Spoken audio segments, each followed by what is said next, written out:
Welcome to the Red Bull M.E.O Season 3 Grand Finals West, and you are about to see some of the best PUBG Mobile players battle it out.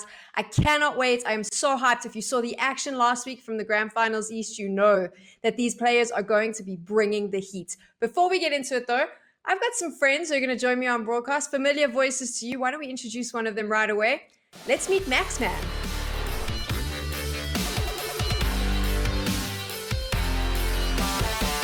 Welcome to our virtual studio, Max. I'm so excited. After last week, we know that today is going to be hot. How did the teams get you?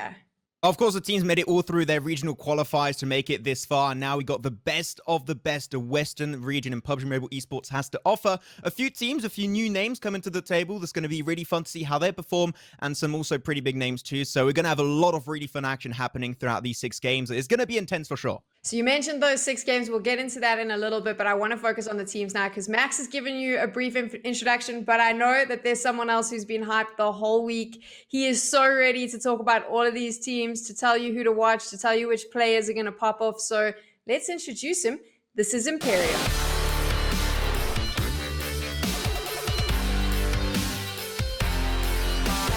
Best PUBG Mobile shoutcasting duo now in the house, Max and Imperium. Imperium, I've watched you on social media this week. You're getting super hyped about today. Tell me, which are the teams that you're most excited to see? There's so many. Let's be fair. Straight up, there were so many to look out for. There's so much we have to talk about. But when you're looking for specifics on teams, the Giants from Turkey, Blazing Footballers, are going to be the two that we really have to look out for. But don't step on the small guys, right? Don't step on the teams that are really looking for their first opportunity to strike. Like Maxman mentioned, you're talking about kind of a team big, you're talking about Middle East assassins. Even though some of these teams have a lot of experience, this kind of magnitude, this kind of experience, it's their first time, and it's going to be massive.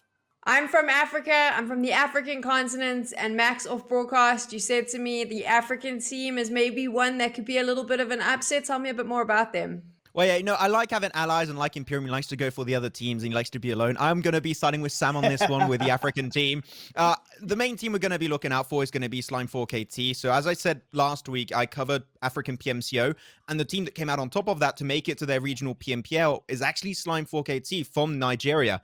And I'm looking at this. There's especially 2 names you want to be looking out for. Is going to be Storm and Aimer. Those 2 players throughout the entirety of African PMCO were just always on top of their game. So them alone are going to be potentially carrying this entire tournament on their back, but their team is there to back them up too. So I think that we could be seeing Slime4KT make it really fine. Okay, so we'll take a look at more of these teams in a bit and chat about them, but I kind of want to get into the meat and potatoes of the competition, if you like. So obviously we mentioned 6 maps. You're going to see Erangel 3 times. You get to see pretty much every map, Max, as well as Vikendi, throwing that in just to mix things up, right? I'm feeling good. And, you're always going to have Vikendi, especially, is going to be the icing on the cake. Normally, cakes does not need icing, especially normally. But hey, I'm okay with the icing on top of it. Going to have some good old Vikendi. And we had some really fun action happening last week with Vikendi. So I'm really intrigued to see what's going to be the take of all these Western teams on that good old frosty map of Vikendi this time. And then, of course, the point system. Let's take a look at how this is going to work. So the points distribution over 6 maps in one day. It's going to be tough on these teams. They're going to have to come out of the gate swinging. Imperium, walk me through this though. How does this affect their gameplay? So obviously in the 2021 season, the points distribution has been 15 points for chicken dinner. This is kind of the older system of 20 points for a chicken dinner. So of course that's going to result in, give or take, most teams maybe adopting a bit more of a late game mentality, going for placement. But in my eyes, because it's still 1 point per kill, it could actually allow the more aggressive team to capitalize on that, where teams, although they aren't afraid to take a fight, if they are playing more for placement, there could be an element of survivability more so than control in the way they're playing. So aggressive teams will be able to smell that out and jump on that and get a few kills in the early parts of the game. So it's going to be interesting, but we'll have to wait and see. But when I was looking at, there's been chances to chat to some of these teams building up into this, and a lot of them said that they've been scrimming against one another, they've been practicing with the other Yes. teams in this finals. Do you think that that's going to lead to a more aggressive gameplay, Imperium? Do you think they'll be more aggressive out the gate? Yeah, I think it will across the board, because if you're more experienced with the teams around you, you might feel a little bit more confident with your own gameplay. Okay, we do actually have an exciting thing for you now. If you haven't seen this yet, where have you been? Take a look at this. Because the players couldn't all be in Istanbul together to play on LAN, Red Bull has created this amazing virtual studio for them and virtual world. You can see our Turkish broadcast partners there chatting away. This incredible studio. And of course, if you've been to the M.E.O website, you can go on a virtual tour of Istanbul. So, gents, have you had a chance to explore some of those landmarks, Max? I had time to look at it for some time, and I got lost, unfortunately. I know I'm just like Zoro in One Piece. I have no sense of orientation. I get lost every 2 minutes, and it shows how big it actually is on the website. And I was still able to visit a few nice moments, especially I think that the river centrally was just a really nice moment for me. There was no one to fill in the river in Lego City, not this time around. But it was really enjoyable, and I got to say, it's going to be up for still a really long time. So if you do want to go check it out, you still got time to do so, but I would say the earlier the better, because you've got a lot of really key components and monuments especially that I think are really fun to check out for yourself. Definitely. Imperium, if we send you to Istanbul now in real life, are you going to be able to find your way around after exploring the virtual world? No, I'm worse than Max. I literally need Google Maps open all the time. Like I go anywhere. My geography sense is terrible. Like for years I used to think France was above Scotland. That's how bad I am. I'm insanely bad at geography. Yeah, I know. Okay, so we're going to be trying to teach Imperium how to use some maps and a compass after this broadcast, but let's get back into it. We know these teams now. We know this is going to be hotly contested, but I'd be interested, Erangel is the first map. How are they going to play this? Because it is going to pop up 3 times today, Max. So do you think some of the teams will have a specific strategy for this map?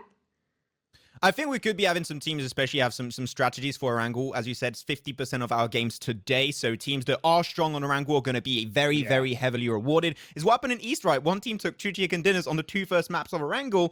If a team does very similar fashion today, they might be just very early on securing their spot to take the #1 position for themselves in their 3rd season M.E.O West finals. So I think that if you want to train a map to be the best on top of it, Erangel is definitely going to be the map for you. Well, Imperium and Max have told you who to keep your eyes out for. Now you can tell me who your favorite players are. Drop it in the Twitch chat. Drop it in that YouTube chat. We want to hear from you. It is time for us to kickstart the grand finals. Imperium, Max, I'm ready for Erangel. Let's get in there. Let's get right into Erangel. Of course, it's going to be fun to see who's going to be taking this very first game of the day. But Imperium, we said it. We've known these teams. You know, we've known them since they've been a baby, basically. Well, maybe not that far, but you know, since 2019, we've been covering these teams left, right, and center. We mentioned a few big names, but man, footballist. Onto this one, they got the OG roster: Soke, Rom, Lutz, Lovazin.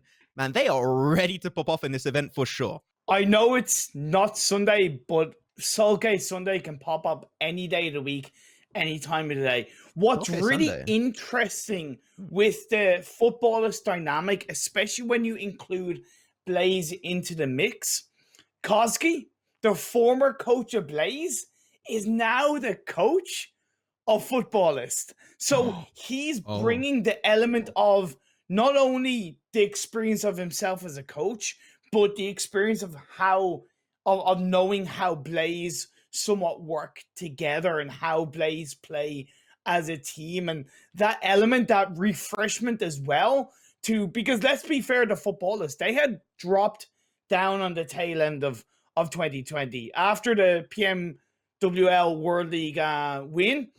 They did drop down, let's be fair. So having a new coach on board in 2021, I am expecting big things from them. But with that said, we're going to be catapulting ourselves into game #1, Imperium. We're going to get back onto the good old map of Erangel. Game 1 out of 6 for the M.E.O West Finals. Who's going to be taking the very first chicken dinner of the day? That's the question that we're going to be answering in just about 20 minutes. But so far, we're just going to be sticking on footballers. That's just going to be finish up their looting stage. Though we talked about the playing path, it was pretty southern. There are a lot of teams, especially in the Western teams, EU teams, they love to drop up north. There's so many good drop locations.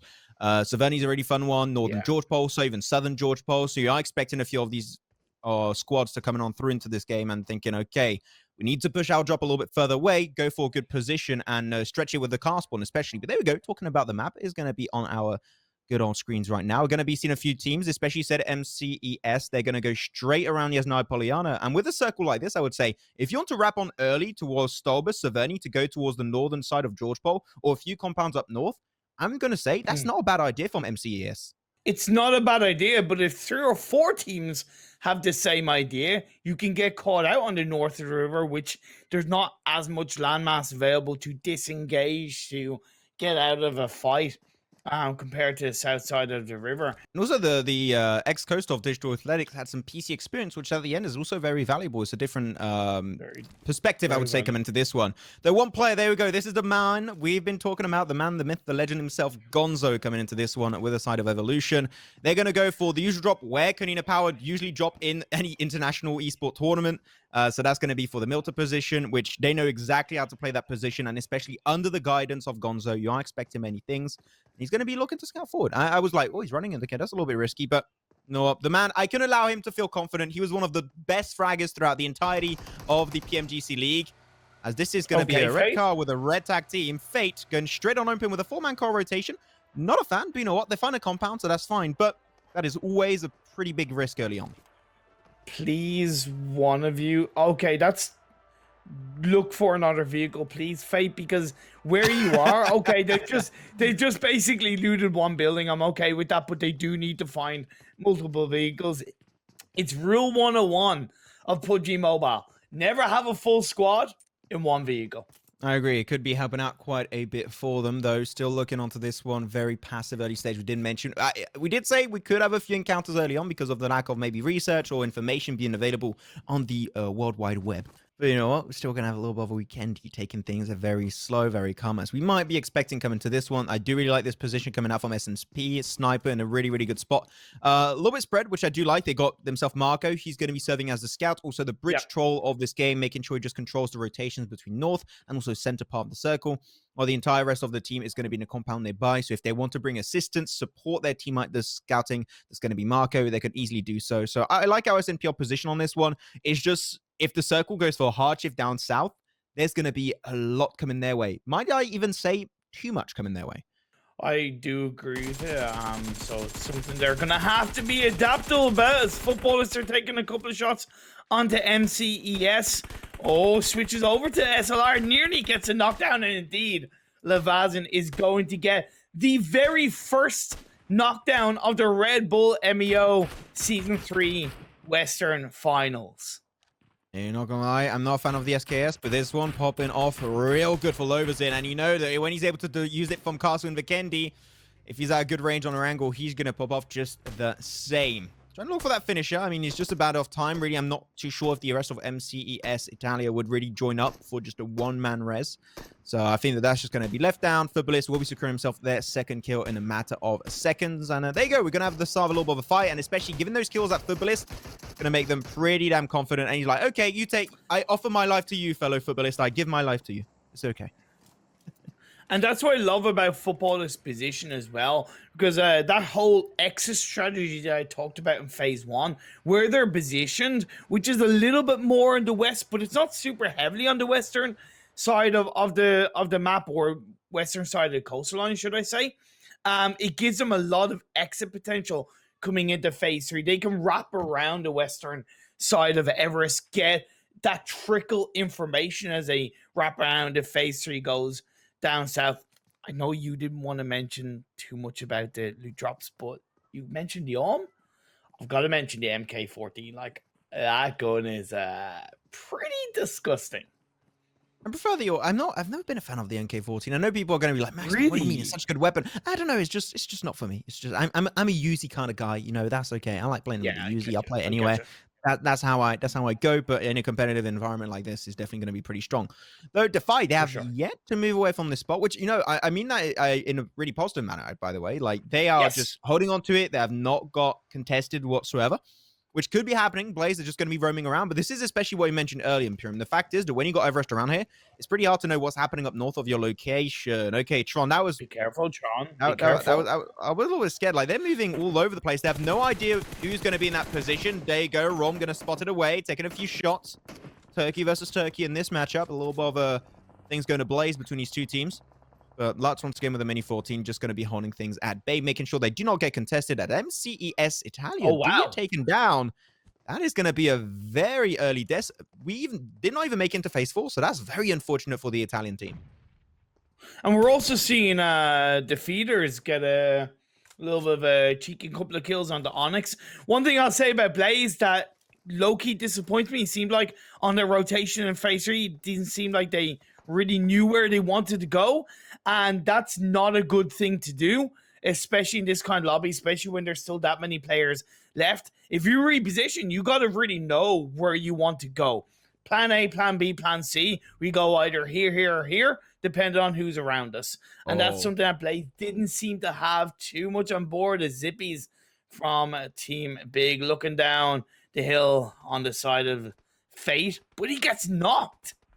Okay, Ragnar. Okay, instantly confirmed. No way, that's big. And I was going to say Team Big here were in a position where I think that Team Fate could not do anything. I thought this was going to be it. That was the nail in the coffin. They're going to be ticking down to the blue. They got surrounded by so many players. Yeah. And yet, Ragnar just like took one shot and that just pushed the entire rest of the team away. Just like, okay, we're not going to be dealing with Fate this time around. And they just completely disengaged.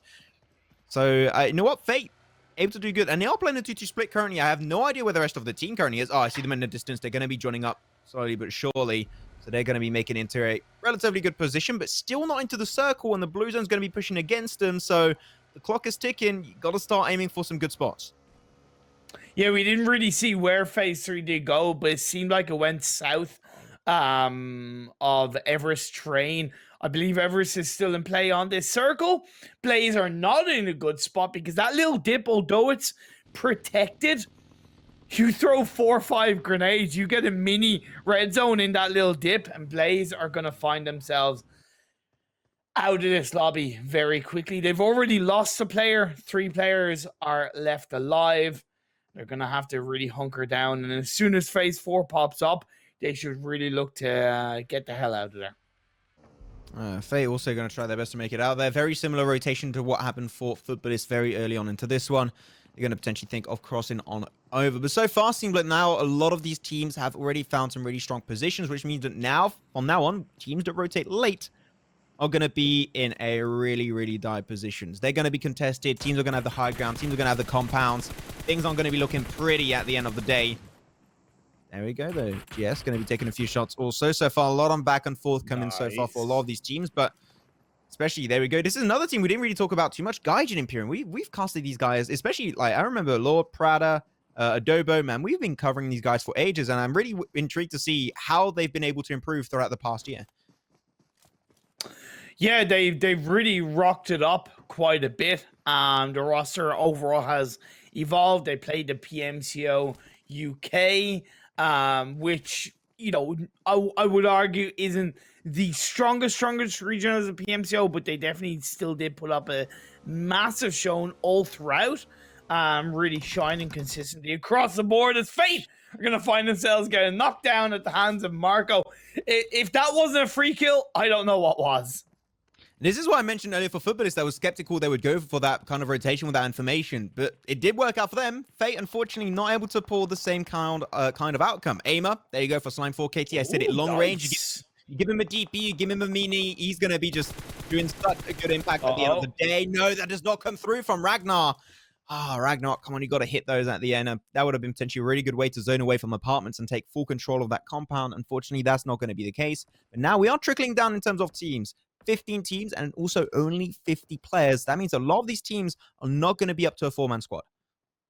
And we're seeing very kind of short-term rotations from a lot of these teams in phase 3, phase 4, right? A short-term rotation is onto a location that, although looks good for the time being, is really most likely going to go against you in 2 to 3 phases forward. And SMP, although they've been able to pick up a couple of kills, look at that, like Slime 4 KT, have them by the barrel inside the circle of this phase 4.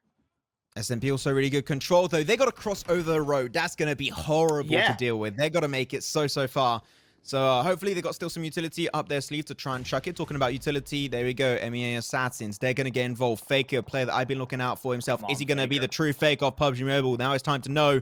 But Gaijin, they're going to be going for defeaters too, man. We've got so many crashes happening at this stage because it's been so passive early on. And we said it, the more passive it is early game, the more intense and insane the mayhem is going into phase 4 and beyond.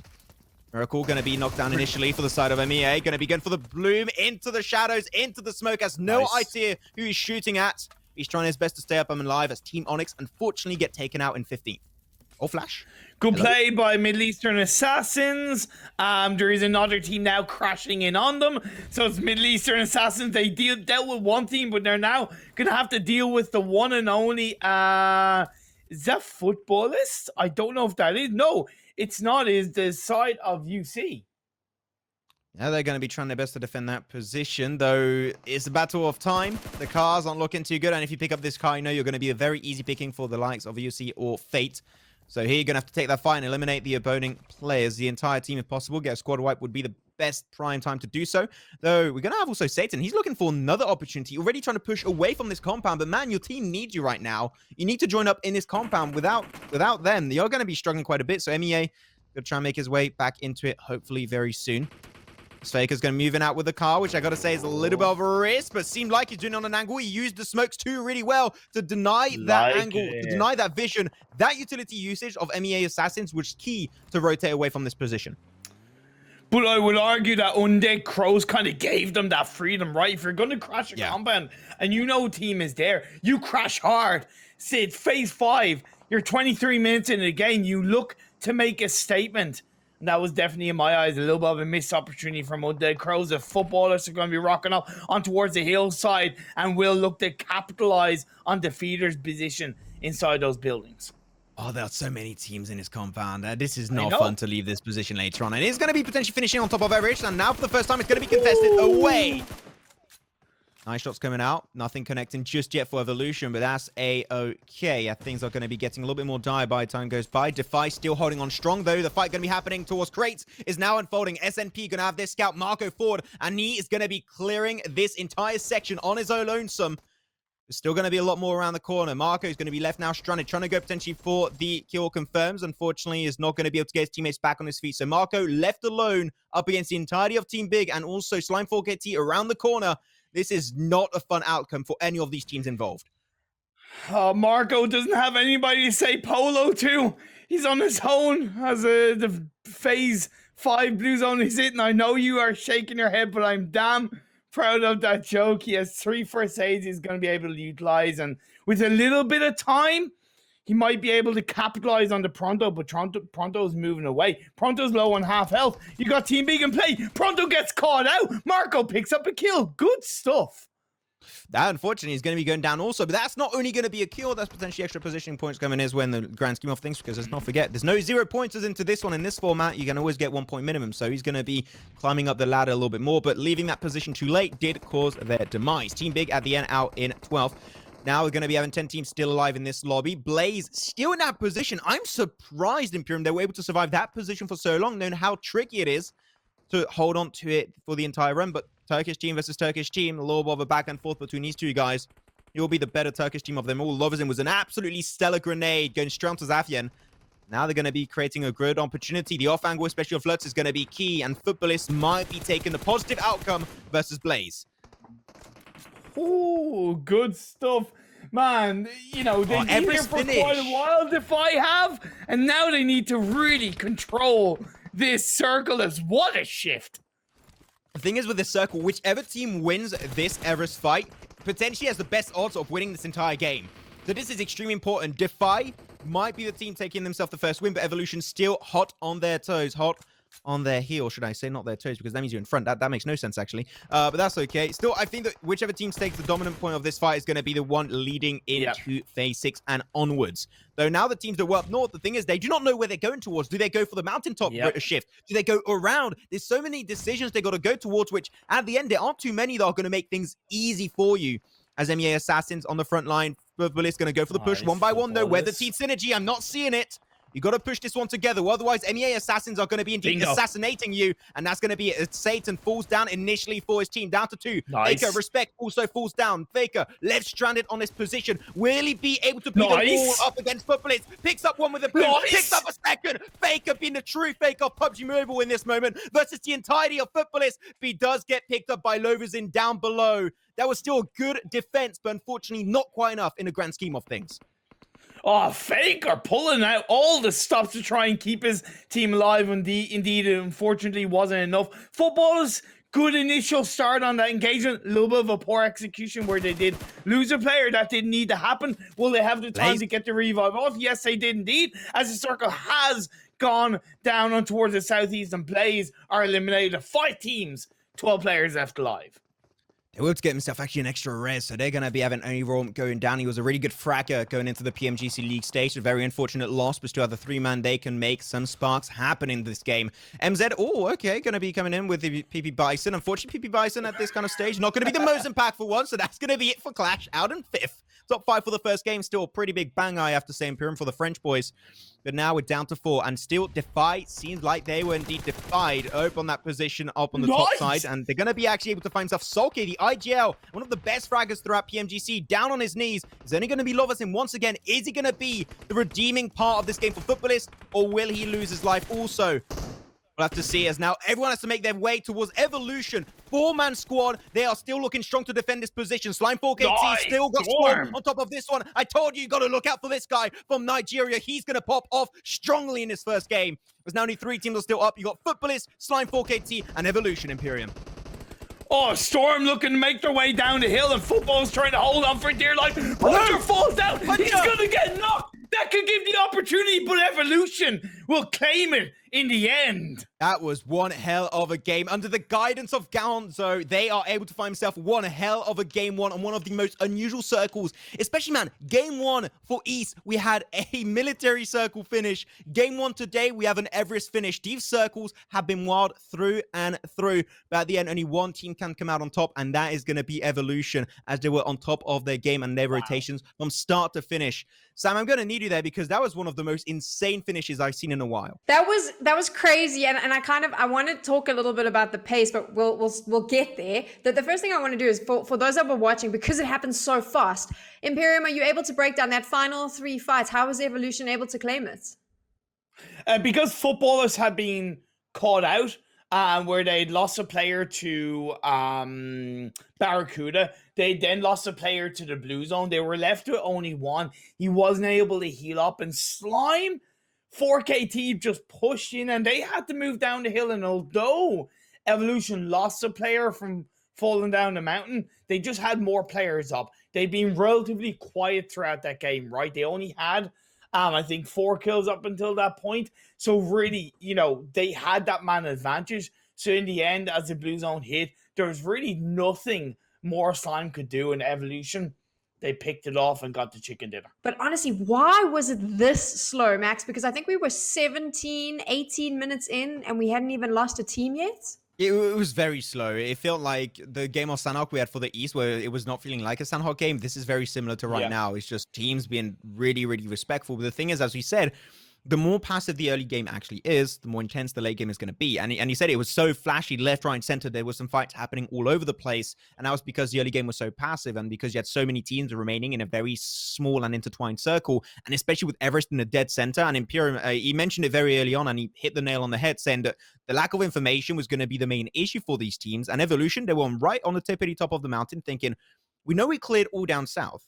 We know that teams are going to have to go around. So if we go down the mountain early on and take full control, teams are going to have to go downhill. We can easily pick them because going downhill from Everest is not easy. All teams are going to have to go around and they're going to gatekeep themselves, which is exactly what happened. So the IGLing from Gonzo from the side of Evolution in that game was key for them to be able to take themselves the very first win. I mean, I've got to ask, it's a bit of a controversial question, but I think that passive play can be dangerous for teams that are super serious about winning this, purely because when you leave it to that many teams at the end game, it's very difficult to control. It's hard to figure out where to rotate, like you've just broken it down. Imperium, do you think that they will possibly get a little bit more aggressive? I say that as we move into Sanhok? Oh yeah, they need to. They absolutely need to. The typical example is footballers, right? They got 11 kills. It didn't matter if they didn't finish in the top 3 because they'd already, in my opinion, done the job that they needed to from a point standpoint. And it's not always about, yeah, I'm all for going for placement in this stage of the game or in this kind of situation, but you have to be ready to take a fight. Footballers, they looked ready to take those fights, whereas other teams, they didn't feel or look ready, and that's where it's going to hurt them the further we get into these 6 games. We can see Marco over there. He didn't need to find his polo because he is the MVP. But the player that I wanted to talk about, I got to throw Imperium's jokes right back at you because I giggled. But the player I want to talk about, because the one that impressed me the most was actually Faker from the Middle East Assassins. There was that moment where he was just popping off. Max, walk me through that. Yeah, he was part of the teams that, as I mentioned earlier, was gatekeeping the entire western side of Everest, and it made it just very complicated to move on through. I did not expect him to take himself to such easy knocks at the very start. He did get himself a 1 kill confirm onto Rome eventually, and Socket did get rezzed up just after, thanks to Lovers in.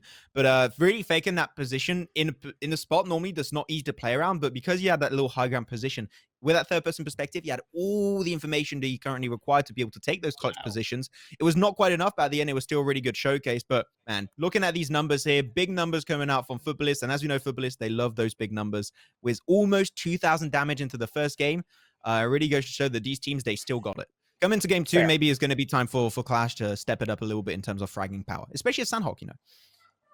Let's call a spade a spade. We want more aggression. We want more firefights. I want those fights. I was gonna do a little cheerleading, be aggressive. I'm not gonna do that, but I want to see a little bit more coming out of these teams. Imperium's just got excited about that. It's not happening. So Max, be aggressive. Be aggressive. And then okay, I'll stop. I didn't even have to do it. Max has now left the show.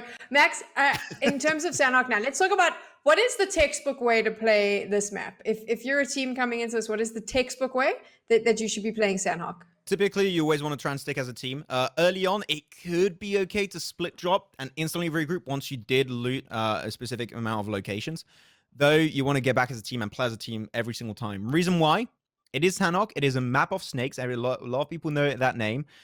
It's a map where literally there could be a fighting opportunity around every single corner. And that's going to be the most important part. But not only sticking together as a team, but also scouting. And I got the impression there's this little bit of a cliche about Sandhawk is it's all about fighting. There's no skill to it, blah, blah, blah. Well, there is. Scouting is extremely, extremely important. And that's why you see teams like, for example, I remember 4 Angry Men, they usually do not play Sandhawk into the PMGC, and yet they were one of the top performing teams because they scouted unlike any other teams in the lobby, and they performed on a regular basis, which is not very easy on the jungle map of Sandhawk. So scouting and also sticking together as a team on Sandhawk especially is going to be the 2 key components that I'm expecting from a big majority of these teams at least. But if there's one other core thing that the teams need to be looking at in Sandhawk is time.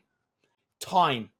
How long you take to loot, how long you take to rotate, how long you take to engage. If it's too long, if you take too much time, you're going to get burned, you are going to get third-partied, and you're going to instantly find yourself back in the lobby. Right, we are getting ready for game number 2. I'm going to head on out of here. Imperium, Max, let's get ready for Sandhawk. I'm hoping for some excitement right off the bat. Let's see. But here we go, Imperium. Our second game is now going to be underway. Western Plain Path, as I say, it doesn't really matter as we're going to be on Sandhawk. It's just going to be making matters a little bit easier for you to get access to your drop location. And we talked about it. We said, hey, Footballists are not too sure if they're going to go back towards Hatton because it's very predictable. They're going to be shitting it. But, well, that's a lot of teams down south, actually. That's towards Samir location and also Camp Charlie. We could be having a few early sparks coming on through.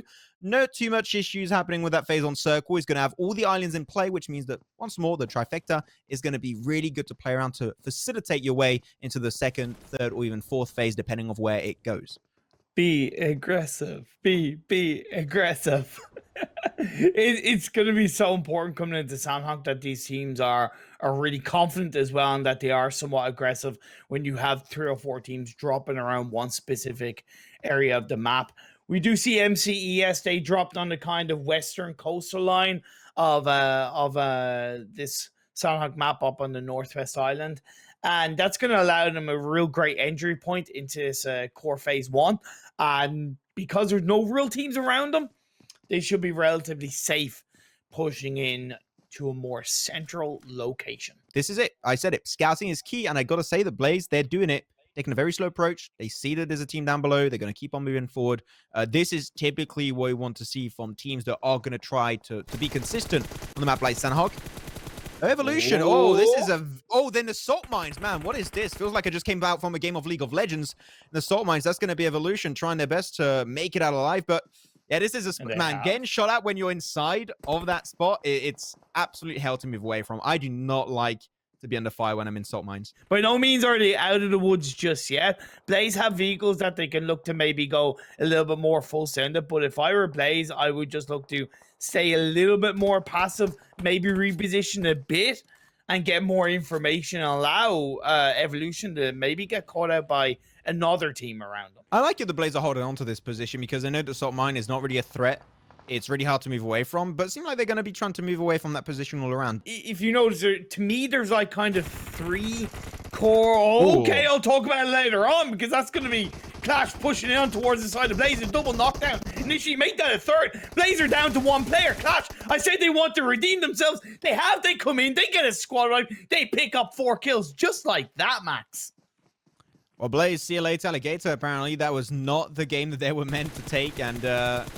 Unfortunately, yeah, it's just the better team won in that fight. Not really much to say. Just didn't have the synergy we were really expecting from this team, and they got really surprised in that encounter. They clashed from a distance. Nice shots coming out from MZ and the crew. That should be a kill confirm, hopefully. There you go. Ticks on down. That's going to be another kill already. Up to 5 this early on. We just made it into phase 2, man. Clash they're gaming. They definitely want to try and catch up for the kills. You mentioned when we're looking at the overall rankings, not very kill heavy. This is a really good step up from Clash that they desperately had to do. They were using vehicles, Max, and personally, I'm not a fan of vehicles in Sandhog. It passed phase 1, maybe phase 2, because although you get to a location quicker, you're making so much more noise. And when there is, by the law of percentages, more chance there are going to be more teams around you, you don't have the element of surprise. You can get targeted, you can get caught out, and I think that was a big reason why Blaze end up losing that fight. GSMC going to be in the blue, ticking down is very early on, so it's okay to overstay your welcome inside of it if needed, but Puncher, especially all that nade was very close, way too close for comfort. 2 nades actually is going to be good, but now they know they got a lot of hurt. Maybe it's time for them to go for the full-on push. Smoke coming on through, going to make it very easy for them to move away. Chat is going to be taken down. Really good angle found by Roxy, especially. And now they're just going to keep the guns blazing from start to finish upon this engage. Now, Roxy's actually going to be pushing into this one into the blue, which I would not typically recommend. And this is why you get knocked into that one. That's almost 100% a kill confirm coming their way.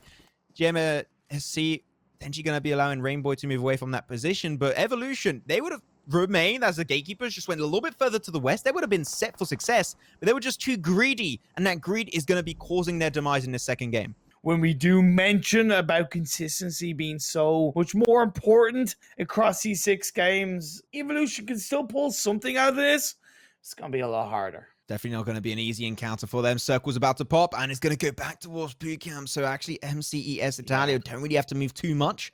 Then they might want to try and jump over very early on. Clash going to be having another fight coming their way. They're going to be actually going for their 6 kills so far. They're still going to be having a big encounter with Fate. They are pushing continuously from start to finish. But, man, Clash, they've been just popping off. Another one coming up from MZ, man. This is a bang of a game. Even if they don't take the win, the amount of kills here are just going to be astonishing to catch up to the top 3 position and put themselves in a really good spot. With though Fate, they got themselves the compound, but Clash, they know we got 1 knock, 1 kill confirmed. We got a 4v2 situation. This compound with a man advantage is not going to be too hard to push. But they have to be careful because there's always that element of third party from the teams that are also inside the circle around them. They seem focused, playing up on towards the rocks. Axer is getting that extra angle of information, that extra elevation point. 2 players down, as you said, 2 players left for a Fate. They do have the walls of that compound that they're going to be able to use that third person perspective, and that's why Clash are just slowing down a little bit. It's not going to move Reef. Unfortunately, now they're both spotted away. They both know their current location because of that third-person perspective. Reef trying to go for the shots. Unfortunately, nothing connects, and they force him away from the wall. Such a good play from Clash, actually, trying to force repositionment from the players of Fate in general is just such a good play, such well execution especially. And now it's just Ragnarok understands, well, this is not a fight I'm really interested in taking. I'm going to try and move away from that position. As though Clash, you know, they heard those footsteps. They're going to be chasing it down. And Zed waiting for it. That's a perspective. Oh, is he going to be coming on through? They're all stacked though. So if he has some grenades, maybe a good call, a genius play from Ragnarok could turn the tides, but really, that was such a great push from Clash. Typical, by the book, but it was so effective. This is the Clash that I know. This is a Clash that I've seen many times. Remember at the start when I didn't isolate one individual player, I isolated them as a team, because look how heavily they're pushing as a team on these fights. Look how coordinated they look. 2-2s, all full in. So good from Clash. MZ finds another one. Ragnarok is down, and so will be the entirety of Fate. They're going to be out in 15, so that's going to be a 1 point coming their way. But yeah, man, 9 kills, and only 2 teams died. Like, they got basically 2 squad wipes already this early on, so they are looking set. Though SNP, they already dropped north, as we mentioned. It's going to be very easy rotations. This is going to be the very first encounter of this game coming their way versus Gaijin. Gaijin pretty spread. Unfortunately, their one player, Mitchie's already down the drain. It's going to be a 4v3. How is Marco going to play this one? There you go. Another one connects from Sniper. They are looking so good versus Gaijin. Tazi Falls also is going to be down to only 1. And he's going to just try and leave the scene entirely because he knows. But what a good push from not even in easy position. Dominant fight coming away of SNP. And that's going to be an extra 3 kills normally going their way. And then look at Evolution. If they did not die in that random fight earlier, they would be such in a good position right now. It's very unfortunate. I'm sure they're going to be hurting themselves over this one, though. Oh, a little bit of a too early shot coming out from Barracuda. Now he has to fully commit. Didn't have time to reload. Going for the bloom shot. Unfortunately, not many of those bullets do connect. And now it's going to be down to 1. On the other side, MEA Assassins going to try and get involved versus Clash. Also, Clash going actually up here. MEA Assassins fully have the advantage, but Clash is still up as a full team. So this should be still something doable, but not very easy on the execution side of things as nades are just raining on down. But Aza might want to wait for the rest of your team to join up this one, but utility especially is going to be key. Clash, there you go, going for the push. One by one. If they got some good grenades, it could be huge, but they're going to go for the smoke play instead. Maybe trying to think of avoiding the fight. But MEA, they're actually moving a little bit further back. Going to be given a nice, even ground with Clash, which I'm very surprised MEA are currently doing this. Oh, Satan gets dropped. Clash are playing this edge of circle position perfectly, Max. That was an offensive smoke that they actually threw up. That was the offensive smoke that allowed them to actually push up the hill into a little bit more of a controlling position. Now they've gotten a knock 2 times on the players of MEA. They need to close out. The drop comes through. Tries in there and he gets knocked. He's on a sliver of health, but he does indeed get the knockdown once again on Satan. Oh, with a Thompson, Faker's able to mow him down just fine. Though he's going to be the last player with the likes of Miracle, and 1 bullet's going to be able to take him down. And as I talk about it, that's going to be the end for MEA Assassins. Man, Clash. I was typically in a position like this, when the high ground is not in your favor and you're going uphill into the circle, is very rarely going to be the case of the team pushing that's going to come out on top. Clash are being clinical today from start to finish with why would even say their best game yet? Even in the PMCO, I'm loving how they're playing this one. Those going to be defied. Empire taking their own fight. Partisan not going to be a big issue into this one. Unfortunately, that is going to be a nice kill coming in the way of Team Onyx, as now they've got full control of Painan on their lonesome.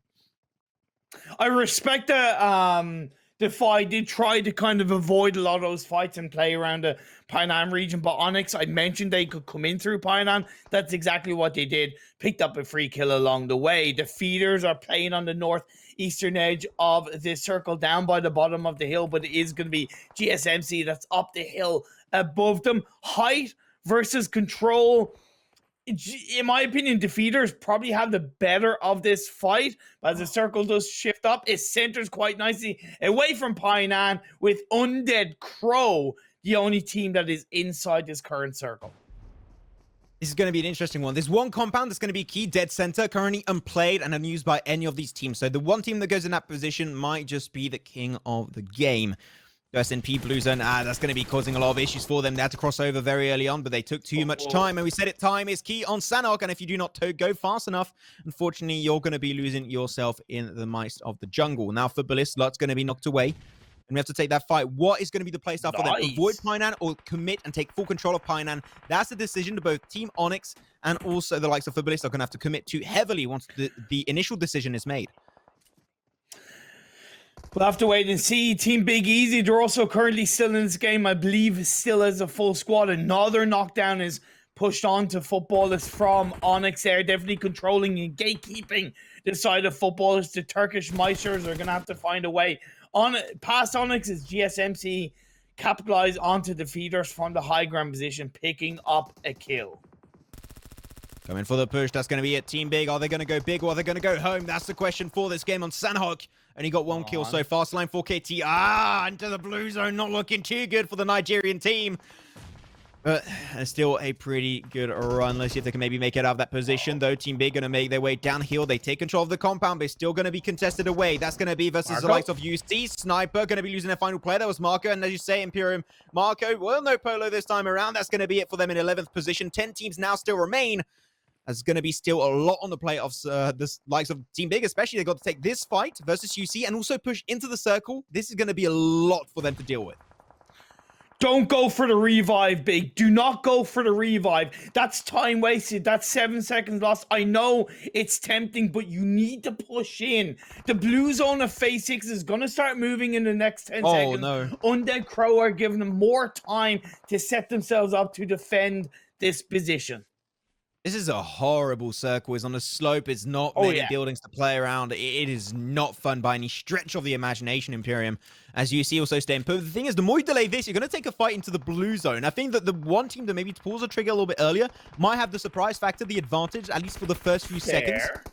But it seemed like, here we go, a few shots coming out back and forth. The smokes are not making it easy to go for the push. No, Team Big, where's the synergy? Where are you going there as a full team? It's not going to be great to play around it. They lose their first player instantly. Now down to 3. But they are getting the upper hand for a few seconds. Corker doing a lot of work for his team of UC. It's going to be now a Calypso also making her way forward. She's going to be left alone. Is it going to be enough? Apparently that will indeed be the case. Calypso keeps the hopes and dreams of her team alive. Going to go for the double res too. But is the time going to be enough as the clock is still ticking?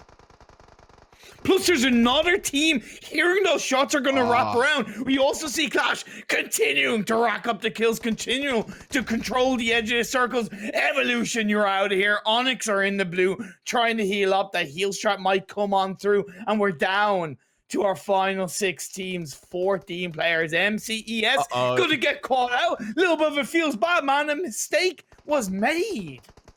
Yeah, Team Onyx not going to be Gucci in this one. They're going to be losing their life eventually. Big, hard circle shift going straight over to the east. That's going to be insane. Potential comeback coming out from GSMC.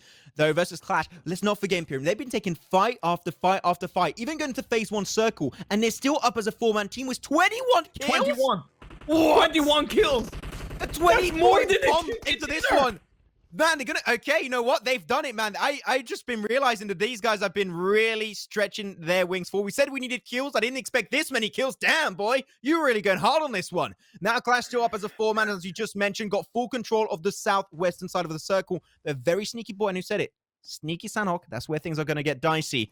And Clash got to make sure they got full control. Though behind them, the shots are coming on through. And they're going to find another kill. 22. 22 kills, Imperium. Are they going to make it 25? Oh, I think they will, as we do lose MCES. GSMC, Clash, and knockdown comes through. XK kicks things off, but Acer responds effectively, and followed by a second knockdown. Just Hater left on his own.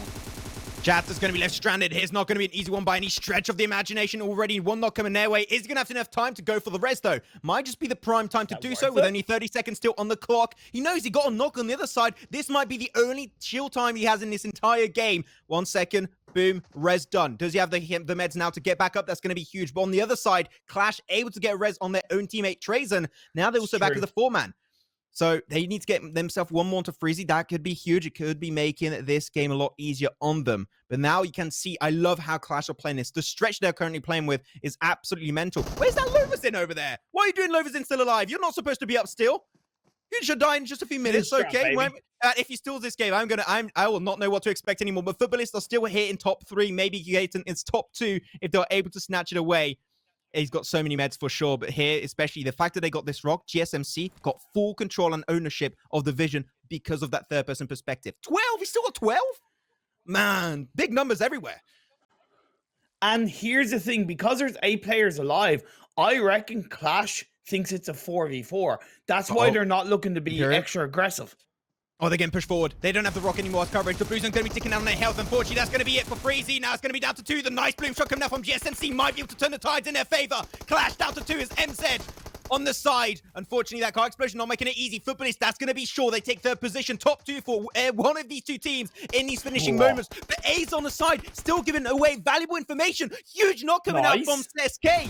And that's down to 1. Is it going to be enough coming out from Clash? Sasaki is going to be trying his very best.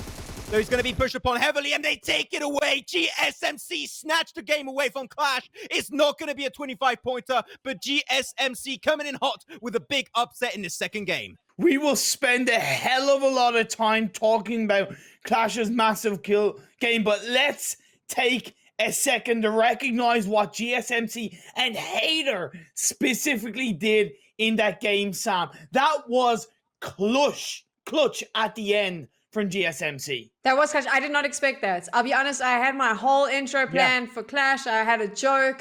I did not see that coming. How did they do that? I mean, what was it that they were able to do right at the end there to be able to clutch that one from Clash, Max? I mean, really, I've got to say that, I mean, it's just the gunplay is just so clean. Every single time they would find one pick sort of plays, they would laser it down instantly. There's not really big mechanical play there coming out from there. It's literally their shots were clean. Every single time they had an opportunity, they took that chance and it connected every time. It's really down to it because Clash typically were the team that had the advantage. They had such a big spread. It was going to be very, very hard for the entirety of GSMC to push forward.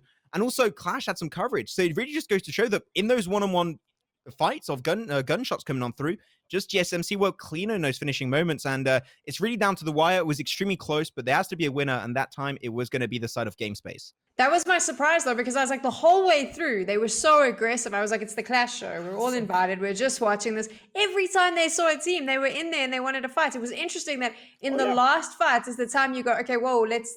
And it'd been working for you all this time. What happened? But no disrespect, of course, to GSM. They were phenomenal, Max. But we do have to give some credit to Clash. We're going to see those kills just now. You can see their names all over the match summary. What a performance from them. I said I didn't want to see passive play anymore. Maybe they were listening because they just went out and were on. They were hunting.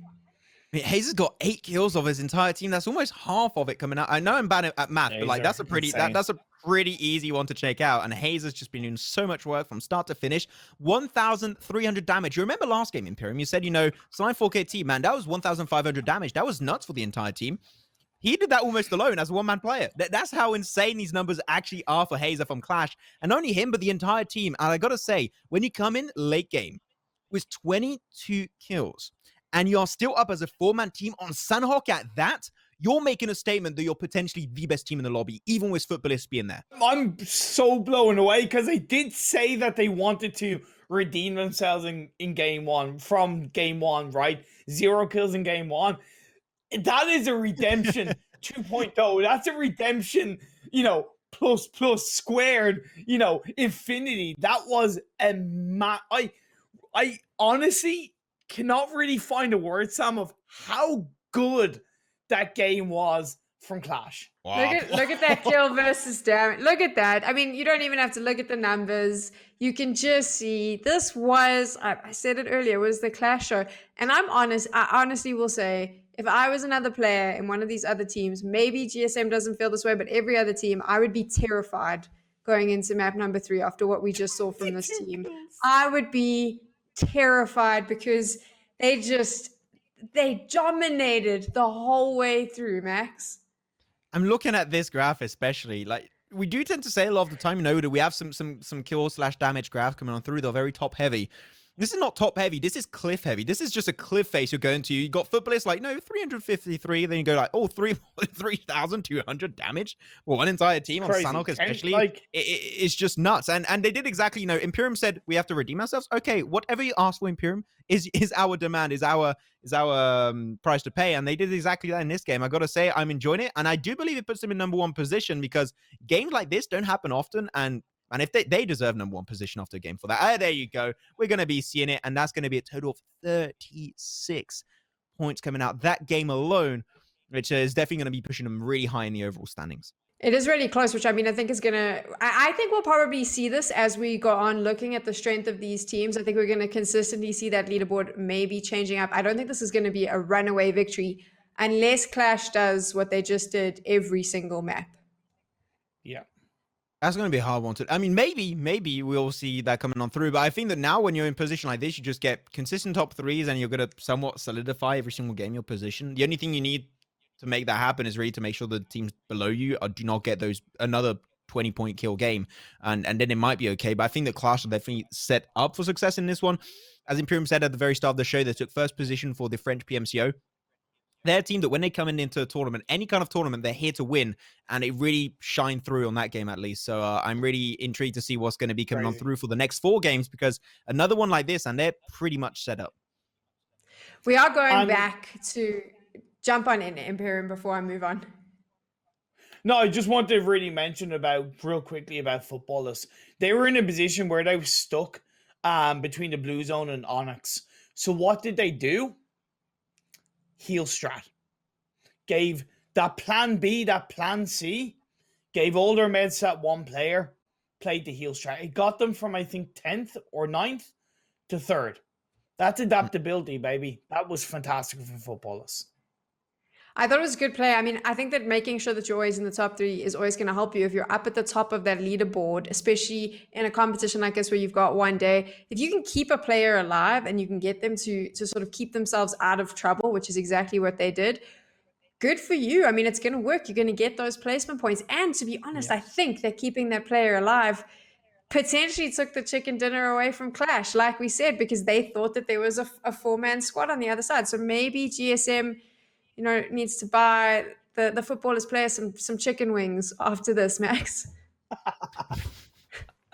If you want to go for it, I'll take some too, to be honest, man. If you want to share, I'm cool with it. But it's just, we had some insane games already. Like, the first one was just an insane one. You had an insane finish. Coming into this one too, what Clash were able to do was mental and out of the ordinary. Like, I was expecting this to be a really fun day, especially with the Western teams.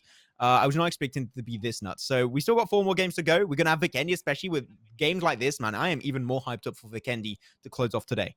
As we move into game 3, it is time now. Erangel, we are back. Let's see if these teams are going to be a little bit more aggressive. Max, Imperium, let's jump on in. We're going to be now scouting our way forward into our 3rd match of the day. We're now going to be in the middle grounds of the tournament for these M.E.O. West finals. I'm going to go back to the good old map of Erangel. The playing path I'm going to be guessing is going to be from west to southeast. It's going to be a pretty good one, actually. It's going over a lot of central landmass. So this is actually a lot better than what we had into game 1, where it was actually pretty southern. Oh, let's get this show on the road. It's really not a bad playing path indeed, as you pointed out. Gaijin Seraphim, they're going to be able to move it down to the southwestern side of this map. There's only really one other team that tended to drop around with them. Actually, no, this game, Footballers are dropping down by Quarry compared to Lipovka. They changed their drop spot on game 3, Max.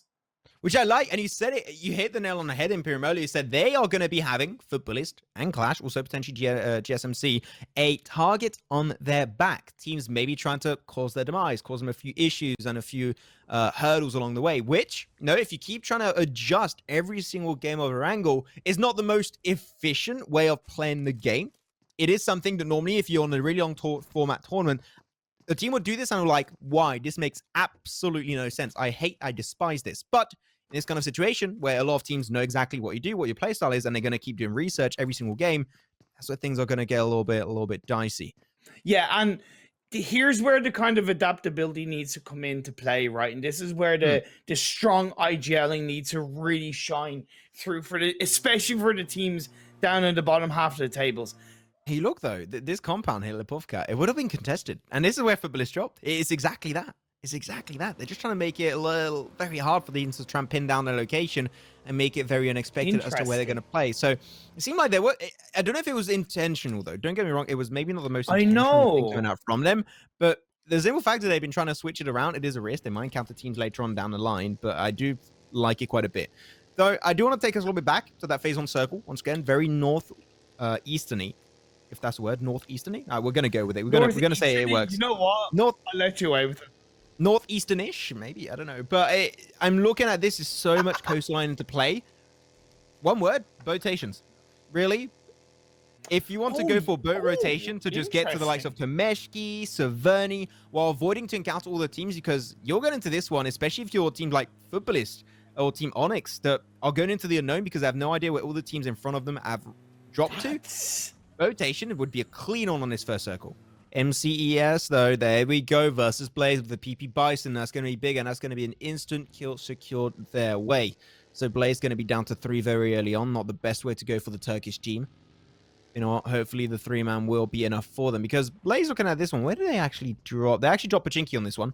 So it seemed like they were early on their feet trying to rotate because Pachinki was edge circle down southwest and trying to aim for better position right off the bat. But unfortunately, lack of information is going to hurt them quite a bit. Footballist, though, stranded is going to be Rom. He died first last game and, well, first game, should I say. And now he's going to be a very similar situation. Oh, So the boys of Onyx. There's going to be a 1v3 here. He's going to try and move around. He's got himself a Uzi. Not the best clutch weapon. There's one player out in the open. And that's going to be making Rom a little bit of a bad spot. Though Footballists are there, are they going to go for the full-on crash when they know that there's no chance that they're going to get that res? This is a time where Footballists like, okay, we know the team is here. Now it's time to avoid it.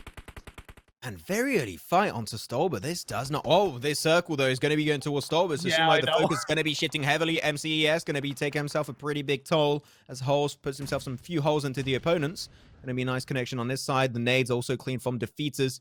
MCES maybe regretting their decision heavily. They're going to retreat, get himself back as a 2-man crew in the compound down below, as the hilltop will be contested and held on down by the side of defeaters. So really good stuff coming out from them. At the end, they did have the high ground, so that advantage inherently by default goes their way. Man, GSMC they're committing to the tippy top of the mountain, but as we're only 11 minutes in or so, they are of course only halfway there. Team Big, they stayed in Severny. They've allowed a team like SMP to go past them, and I think that could hurt Team Big later on in the game. It's just how it goes, right? It's just always how it goes. Tries to eliminate as much water as possible the later on you get into the game. That's how the algorithm works for PUBG Mobile. But at the end, we never really truly know. We can have some island finishes. You almost had an island finish a few days ago on Miramar, right? I think you had an island finish towards the east, right? Not a few days ago. It was a couple of weeks ago. But yes, we had a island finish on Miramar, and it was glorious. And that's the one that I always wanted, but you had it, Imperium. Not gonna lie, kind of jealous. But I did have a castle finish on the Candy, so you know what? It's an even trade-off at the end of the day, though. Puncher, careful, he peeks it. Bap, bap, bap. Nothing connects with Tron, though, but that's okay. Now it's going to be the information fed on over. Evolution know that there's going to be a team in the surrounding areas, but this is fine. This is Yasnaya Polyana is way too big for teams to really encounter each other, especially around phase 2. So now, because they know that each other are going to be there's going to be that mutual respect between these two teams that, okay, this is their spot. We're not going to contest it unless he has an easy angle. Aza looking for Rainbow. 2 bullets connect perfectly. I believe there was 1 headshot and 1 body shot. But it will not be able to find himself the knock just yet. As though, defeaters, they tumbled down the mountains. They're looking for MCES. They want to finish off what they initiated early on. Great off angle by Evil Boy onto the side. Now it's going to be down to 1. Advocate, what do you have up your sleeve for this special fight? He's going to try his best to potentially escape from this one unscathed. He's got the smokes. Going to buy himself a little Red Bull too to make sure he can just top up his HP. But that's looking one good grenade from Holes. If it connects perfectly. And he connects perfectly indeed. But it's going to be from Chrono. And that's going to be a squad wipe coming out from none other than Defeaters. 4 kills going their way. And that was Italy against Italy as well. So Mario versus Luigi, Max. And it was Mario that came out on top. And that one nicely played by...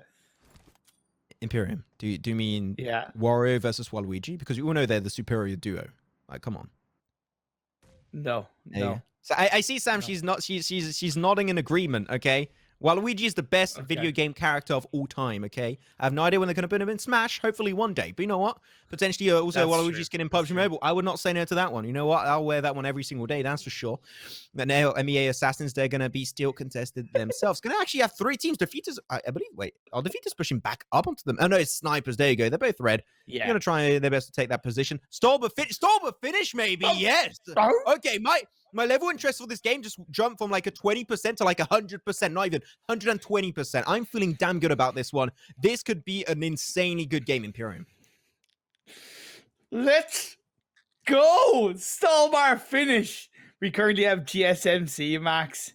inside the tippity top of the mountain, along with beautiful team looking down upon them. And to be fair, Middle Eastern Assassins, I would argue that they do have a little bit of a better position, although their players aren't spread out as heavily.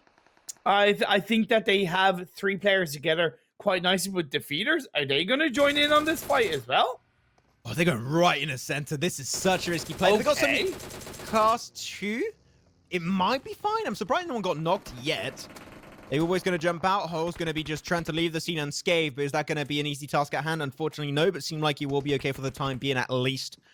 Azimi Assassin still, they lost himself Faker. He was the one that able to get himself a top spawn and top position overall in that first game. But he's down, so now he's going to have to be on their lonesome without their top player. It's going to be Respect, Satan, and Miracle too, and hopefully they are going to be hoping for Miracle in this one because there are way too many teams to comfort in this position. This is not going to be fun to play around. Yes. Undead Crow are also behind GSMC, so there's technically now kind of 4 teams around this Stalbar area. This is a mass of destruction that we're having on our hands, and this is only phase 3 as well.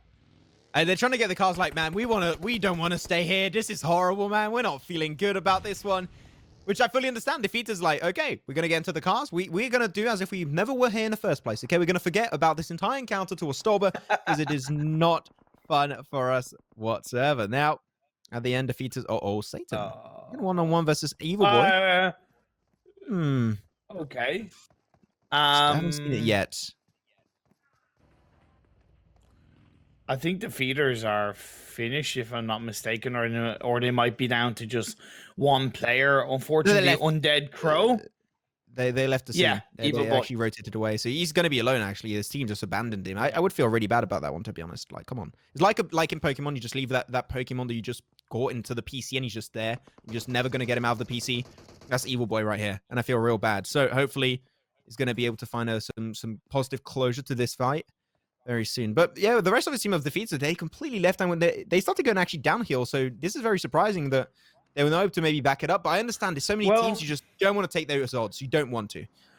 I was just gonna say, like, they were one of the last teams to actually enter on towards the Stalbar scene. I get why they went there, because you weren't expecting a team to be there. Who rotates the Stalbar? Really, who rotates the Stalbar?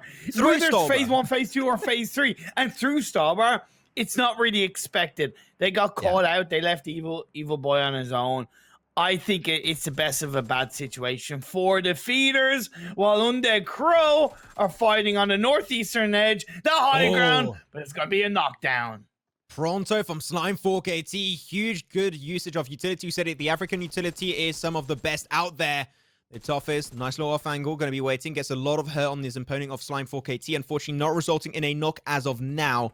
And because of that, Pronto going to buy just enough time to go downhill, though. There we go, the off angles of Aliens are going to be paying off. Seeing like the Crows are going to be actually making things work really good. Good use of utility once again from Toffees, and this is not going to be looking great for the Nigerian African team. Here we go, fully commitment. Going to go for the bloom shot. Going to be able to find himself a one-on-one trade. And now is maybe time to put the hurt and put the final blow down onto the rest of Slime 4KT. If you do not, they're going to get himself a res and get himself back as a full team. Put an angle from Corker. The Crows may be able to just find himself the great opportunity and get himself an extra 3 kills on top of their 4 they already have initially in this game. That'll be huge, though. Tolf is going to be looking for the off angle. They're looking for the finishers, but no way he's going to be able to defend that one potentially for himself. Going to go for the jump shots. They can't find the final player. Where is he? He disappeared, but he's going to be disappearing in the afterlife, apparently, Imperium. And that's going to be the Crows to secure himself an extra 3 kills on Slime 4KT. A good push up from Slime 4KT. I really don't hate them for that, but great defense from Undead Crow. Good attempt all around. Either way, the next circle did shift down south, so not quite that Stalbar finish that we were hoping for, but it is the Stalbar Hills, and they are tricky to play around, Max. Clash got a compound. As long as they do not move, they're going to be having priority, though. It's a very high level of success position to be on these kind of circles. They're pretty tricky. And you know that teams could try and contest it, especially the likes of Blaze could be going for it. Onyx also. I think that there's going to be so many teams already pitting that position down on Google Maps and saying, we want to go to that location. And that's going to be ours. So we're just going to be finding the first turn to the right and making that our next compound in the future. Though the main issue here in these kind of circles in Imperium are teams are downhill. Whichever teams are down below, such as Fate and also Evolution, those are going to be the teams that are going to have to do the most effort to just get even the slightest bit of land to go their way. Onyx have been playing really well in this game, by the way. I've noticed them. They took out a player from Footballers. I think they took down a player or two from Gaijin down on the southeast side. They're playing extremely solid in this game. No, sorry, not player Gaijin. I forget exactly who it was, but they did take down a player, maybe from Fate. But yeah, I've definitely been noticing they're playing pretty well as Gaijin get caught out. Nice sprays from Mohammed. Marco still going to be here for the side of SNP. I said if they're a little bit quick on their feet to rotate, they might be good. And now they're going to be gatekeeping on the other side of the coin, unlike game number 1, where they were getting gatekept into the side of Crate and George Paul. So I do like that improvement for sure, but it's still going to be a really hard terrain to play around. And I know that gatekeeping on the slope like this is just not going to be an easy task at hand. No. So Gaijin just going to try their best to move away from that position, picking up the cars, but they're just trying to delay the almost impossible to avoid is going to be taking a fight. The circle moves actually away from the compound of Clash. So this is anyone's game to take.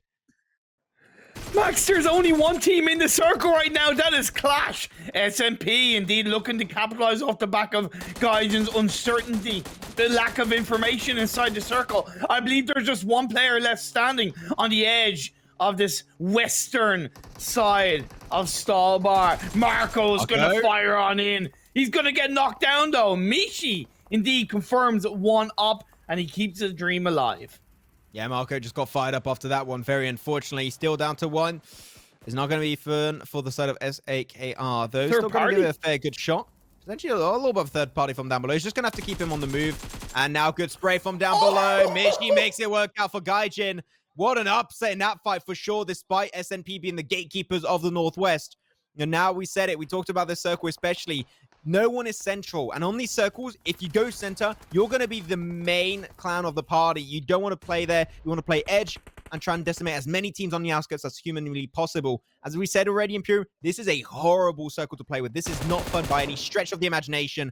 As I'm seeing M249, that could be a little bit of a decisive factor coming into this late game circle. Nice awareness, nice awareness. The smoke is thrown out. He's going to look for the revive. That's a great flank coming out from the side of Onyx. The circle on phase 5 has shifted away over onto the west side, so they need to close out this fight as quickly as possible.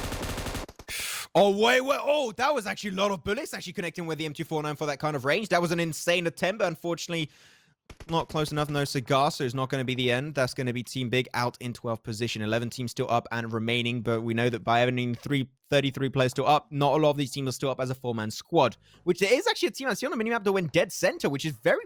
Is that Fate? Is that Fate? No way. That is insane if that's actually Fate into that position. I would not expect them to go so central. It's such a hard position to hold on to, but they gave it their best shot, so fair enough. And now everyone is just going to be sending it into the circle. Imperium in the cars. It's an all-hell finish. Only a few will be able to make it out alive from this phase 5 at least. This is not great to see so many teams die this early onto the game, but the circle and the terrain makes it so. Footballists also down southwest, they're going to have to try their best, but man, yeah, it's going to be Fate dead center. And the circle keeps going hardship down south. Oh no, this is so hard for the teams up north, Imperium. It's so hard. This is unbelievably difficult. Players are going to lose another player. They have 1 left in the blue. It's going to be Evolution that's going to definitely benefit from that circle shift down south, while Footballers with that AKM on that 4X puts a pressure on the teams around them. Yeah, Fate, though, the low ground, the only time they can really survive these kind of central positions is with good usage of utility, especially the smokes, which seems like is going to be kind of increasing the expiry date for some time. Is that going to be long enough? Not too sure about that one. That is for sure, homie. Zemia Assassin still going to be putting a toll on this team. GSMC, they also got to go for the res. So everyone's just trying to buy as much time as possible. They don't want to fully commit and full send it just yet, because they know that this central position, especially up north, is fully contested. You need to clear as many teams as possible before you even just fathom about the idea of rotating with a car or even just full sending it by foot. So here is going to be an absolute fiesta when it comes down to kills.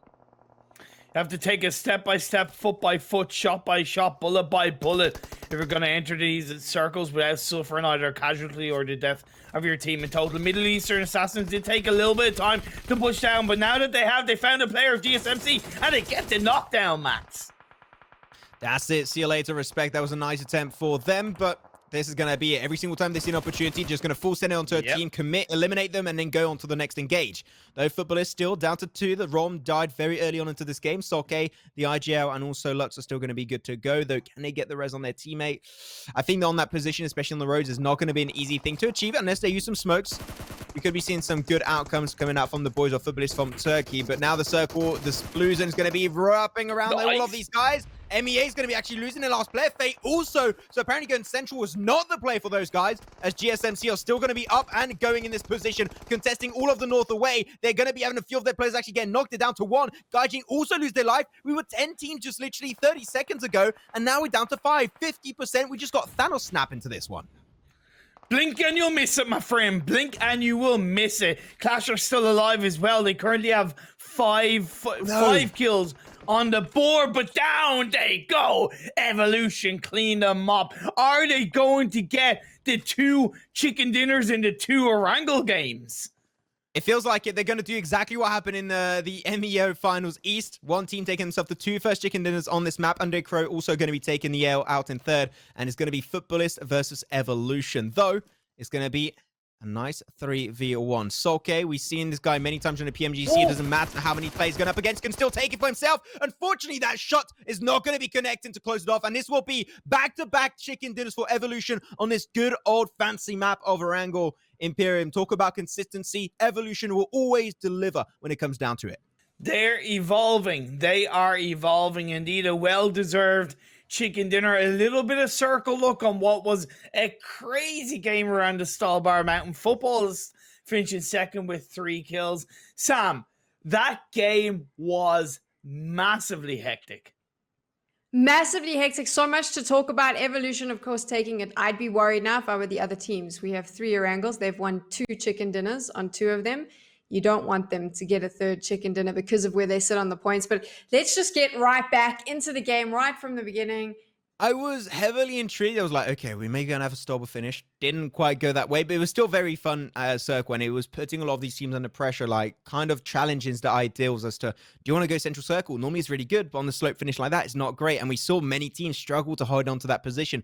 GSMC had a hard time. MEA Assassins, Fate, they all tried to, okay, all the teams are playing edge. If we go central, it might work out. Unfortunately, they all had the same idea. So they all took a 5 versus each other, kind of denied each other that position and caused their demise at the very end of the road. So it's just a circle where you want to try and delay these fights as much as possible. And because Evolution and Footballist, there were 2 teams down south that normally were not going to be in the best of positions from the very start. They could allow themselves to delay these fights as much as possible with cars, rocks, trees, just to make sure they don't get involved. And by doing so, you have the man advantage later on, and you can try and secure the game for yourself, which is exactly what Evolution did to secure this 2nd game on Orangle. And Sam, have you ever seen in a competitive game of even PUBG PC or PUBG Mobile, 4 teams on top of Stalbar? Like, that's unprecedented in my eyes. It is a little bit wild. And I mean, another team that I want to draw everyone's attention to, Max, is Undead Crows. You can see that they've got the MVP there. We saw them play a really good defense against Slime, a sort of mid-game, then making it through to 3rd place. I think I was quite impressed with them watching them play. I think they did a really good job. What did you think? I really enjoyed it too. I'm really surprised that we haven't seen much of Undead Crow until now, actually. The first 2 games, they were very silent. And I think that when you have an explosive game like that, especially on that fight you just mentioned on Slime 4KT, I think was a really good showcase of aggressiveness. Maybe it took a little bit too long to set up, but at the end, they were able to come out on top. So it was still really big. But I want to see them continuously play like this. And if they do so, I think we could see them potentially make it very, very far in this event, as we're about to we now hit the 50% mark. But checking out the kill damage ratios here, we're going to be having actually a few nice teams coming on through, especially I'm looking at Onyx. Pretty low, but man, 8 kills and 1,200 damage. That is really good when you went out in that game so early on. Evolution, there you go. Consistency is key, even in short-term formats. And getting yourself 2 chicken dinners, especially 45 points in terms of positioning alone. And the chicken dinner here is worth 20 points total. Getting those wins really does make the difference, and it's proven it that now they currently was 59.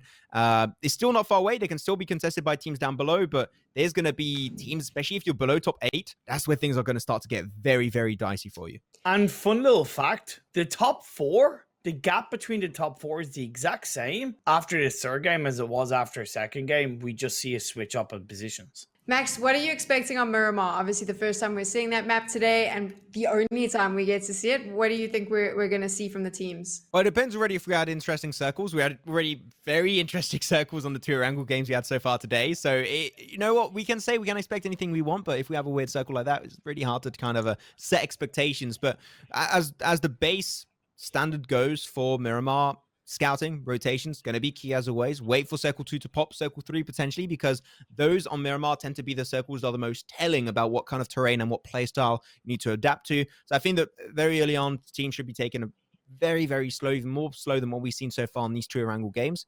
And then just slowly try and aim for good positions, especially when you play on Miramar. You've got to aim for those high ground hill top positions and also for the compounds. As long as you just take it very safe early on, you're going to be good. And the late game is going to be remaining pretty redundant. Also, it's very similar to what we've seen on the likes of Erangel. It just depends on the terrain.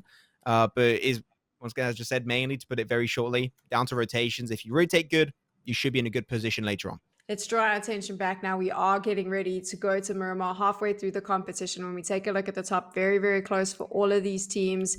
This is what it comes down to now. Obviously, you're in the second half of the competition. If you don't perform on Miramar, it's very difficult to get it back in the last two games, Max. It's going to be a really interesting one, but here we go back onto the studio once again. Man, it feels really nice to see this one. I feel like in a good old episode of anime, it's just going to be into those isekais and you actually sucked into it. And like, look, there you go. We're part of the background here. It looks good. Love to see it. Like, I can say I visited Istanbul. Well, not really, but technically I can say it still. I'm going to be sent out, potentially adding it to my good old map of the globe. Talking about this one, actually. Look at that. There you go. Look OP at region that. Europe. OP, hey, I did a lot of arts and crafts before. Okay, I had to use it eventually, even though it was not the best. Okay, I had to give it a shot eventually. Imperium, stop sighing at me. Okay, I know you do not like my art, Imperium. Okay, I'm trying things. I'm trying to get out of the usual trend. Okay, Imperium? I like the way Max was like, oh no, I've had this forever. I do arts and crafts. We know that you spent the whole week making that just for today, Max. You don't have to lie to us. We're all friends here.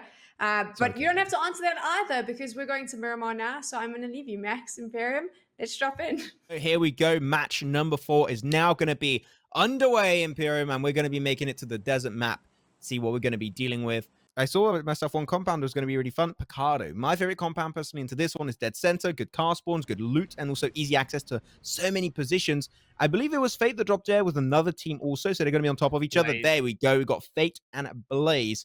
But you don't really have to take that fight. It's just you got to be very passive and respectful as to when you decide to rotate away. And if these two teams do so, we shouldn't have hopefully too many issues coming into this first circle. Talking about the first circle, it spawned up. It complemented the playing path pretty well. It is a bit on the northeast, a tiny bit of the kind of eastern waters in play, but for the most part, this is a good start to Miramar game. A little bit normal, a little bit more calm, and hopefully will allow these teams to play more fluid coming into the rotations of phase 1. Ooh. Do you see a fight breaking out between Middle Eastern assassins and Defy?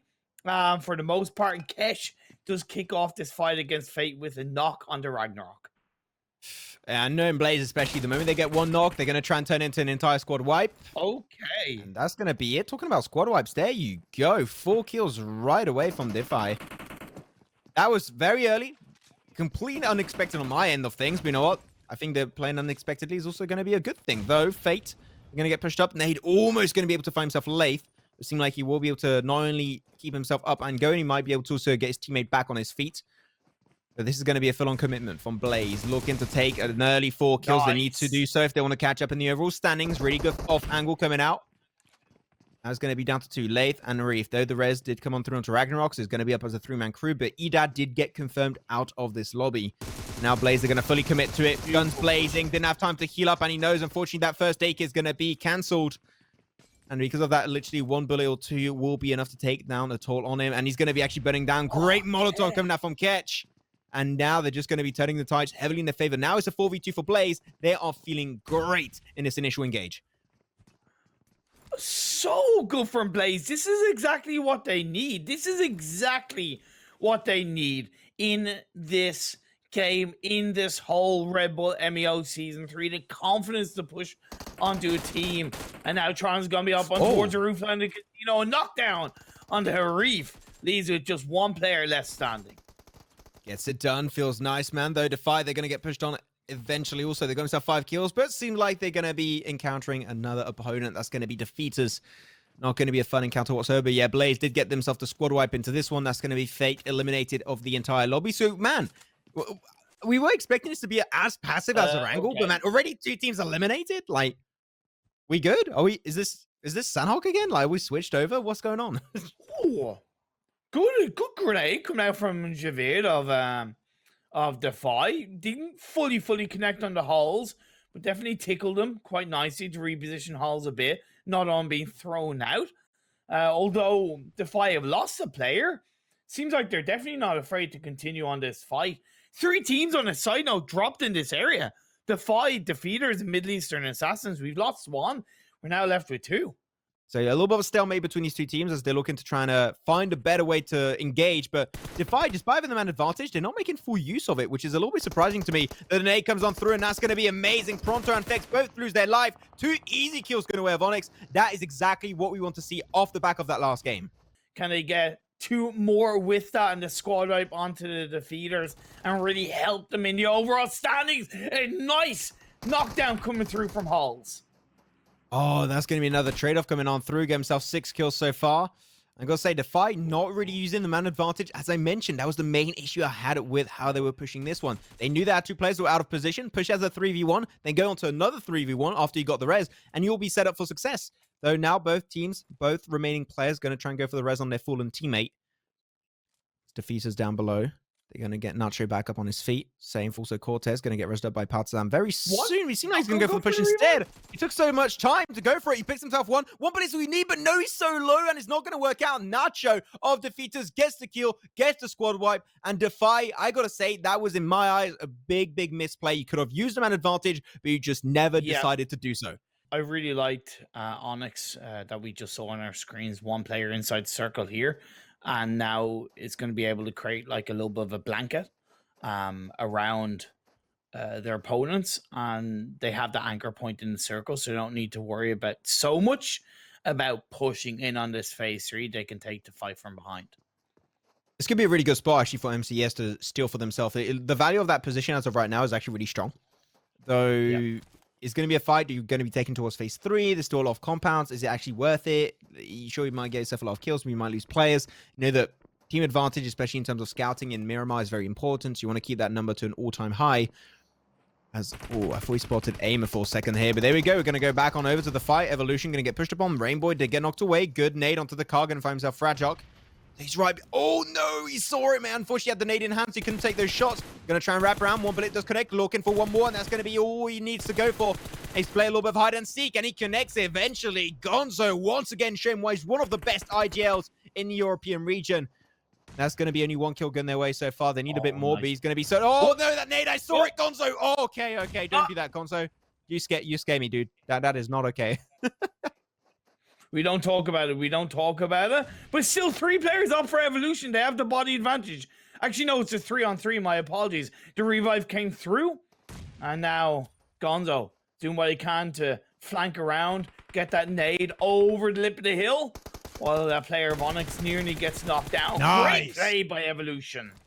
One of his teammates put 1 extremely low, and then they go for the nade from Gonzo, and that just pairs off so well. The synergy on this team is just nuts. Another angle is going to be taken down by Puncher, and this is very similar to what we saw from Clash on that Sanhok game. Create off angles, create an opening opportunity, get the advantage, and off of that, go for the full-on push, which is what Evolution did up to now. An extra bunch of kills, 2 so far in this game, looking for their 3rd to secure it. And potentially a 4th if they can take down the final player, which Team Onyx is going to be losing their life in this game. 12 teams are now going to be up and remaining. But what a game from Evolution as Mohammed, okay, just burning down to a crisp, but he should be fine. Able to res up with a few medkits. But Slime 4KT especially, they're going to be gatekeeping SNP as they're down to now 2. Slime 4KT have held onto his position for quite a while. SMP at least responding quite... No, actually, no! No, Storm, you took yourself out! Hello, darkness, my old friend. Oh, that feels bad, man. That's a Reddit moment. That's a Reddit moment for sure. Well, you know what? Clip It happens clip from time to time. Clip it, send it, let's go. But it does happen from time to time. Happens to the best of us. But in such a short-term tournament, that one frag, that one nade could be unfortunately causing you to go in first or second position if it doesn't go too well. GSMC though, Imperium, as he says, oh no, not looking too good, not looking too fancy, as they're going to be contested by teams around, and they are on the. They're going to be in the blue zone in a matter of seconds, so they need to be on a move right now. And I would say those knocks, you just can't go for the res, just let them be and aim for position. That should be your main focal point at this stage. And Gaijin had that anchor point player. Remember what I said on kind of northern side of La Bandita, and they did get slowed down by S&P at some point. But as you've gone through, I think the next phase since then, they've joined up, and that was a great level of teamwork and really strong reactions for Gaijin to control the eastern side of this phase 4 coming into phase 5. One player left up. It was a pistol. Yeah, but no, we're shooting as the sand. Not gonna lie, I don't like sand either. It gets everywhere in your clothes and your pants. I get it, but I don't think it's to the point where you want to shoot the sand. So maybe let it go, and he'll be okay. Though Slime 4KT still down to 1. Man, this is not looking great. But a very similar circle compared to what we saw into game number 1. The last game, actually, what was in game number 1? Game number 3. Not too many teams playing central because it's very flat terrain, not outskirts of a mountain this time around. But SNP still trying their best to take down the final player of Slime 4KT. Aim is just surviving, and I've seen this guy clutch in the African PMCO so many times. This is maybe the time he's been born for. He's going to go for the push through the smokes. Not too sure where the player currently is. The nades are going to be going wild. Here you go. Push him one by one, though. SNP could be a little bit cleaner. And he's going to be overwhelmed by the sheer power output coming out from Sniper. And that's going to be it for 4KT as they get eliminated in 12. Will Evolution be able to make the 3 chicken dinners out of 6 games dream happen? I mean, so far, they're in a good spot to do so. Just going to have a little bit of open land to go through, and they're going to be contested by MCES as they try and move away from this spot. So it is not going to be easy by any stretch of the imagination, but if one team can do it, it's definitely going to be Evolution under the guidance of Gonzo. But Clash also, you know how good they are when they have a high ground position, when they are given such a strong spot. Clash also might be going for their second chicken dinner into this one. That means that really, if they take the win here, we would be 4 games in, and only 2 teams would have won a chicken dinner, which is insane in my mind. It is insane, but there's, to be fair, those multiple teams around them that have gotten some really strong results. So standings are still fairly close across the board as Clash take their shots on the footballers. Yeah, MZ not going to be able to make it happen just yet, though. The knock will be a later occurrence, though. He's got to look behind. Not looking too amazing. SNP have to keep on moving step by step. Unfortunately, that car is not going to be in working conditions anymore, so they're going to have to abandon ship completely, as those shots are just so easy for MZ. He is just smurfing on this lobby when it comes down to his firepower. Almost looking for a second. The car does explode. Not going to be enough. He's going to be putting him down to about 10 HP. Going to be able to heal up slow. But the blue zone, Imperium, the blue zone. That's going to be it for SMP. I'm pretty sure the blue zone was just too much for them to deal with.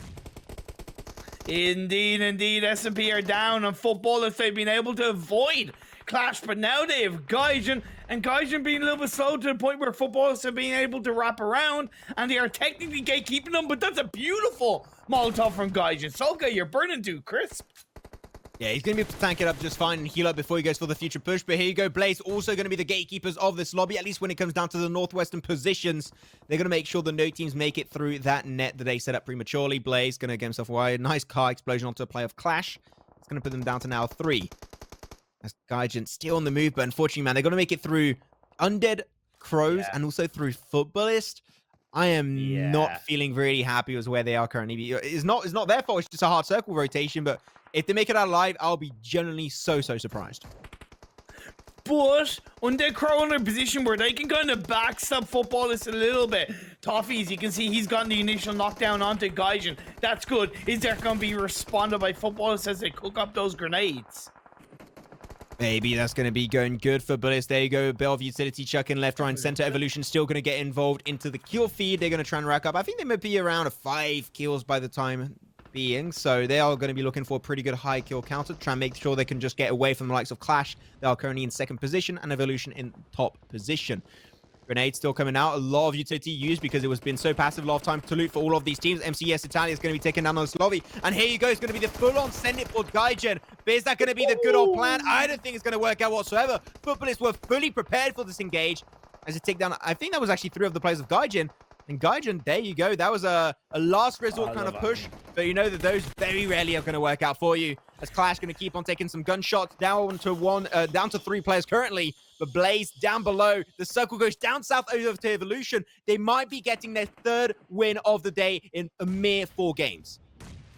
Oh my lord, the circle shifted to the point where they all have to go through that flat terrain. Blaze have been able to react extremely well to these multiple circles where they're now going to be able to continue to gatekeep Clash. You can see Clash are on top. The second they look down the hill, the second they peek their way through, they're going to get spotted by both Blaze and Evolution. Evolution aren't looking the absolute strongest. And that's going to be a lovely knockdown being fired up by Clash. Really good use of utility of the entire lobby. You get my chef's kiss for this one. These have been cooked down to perfection.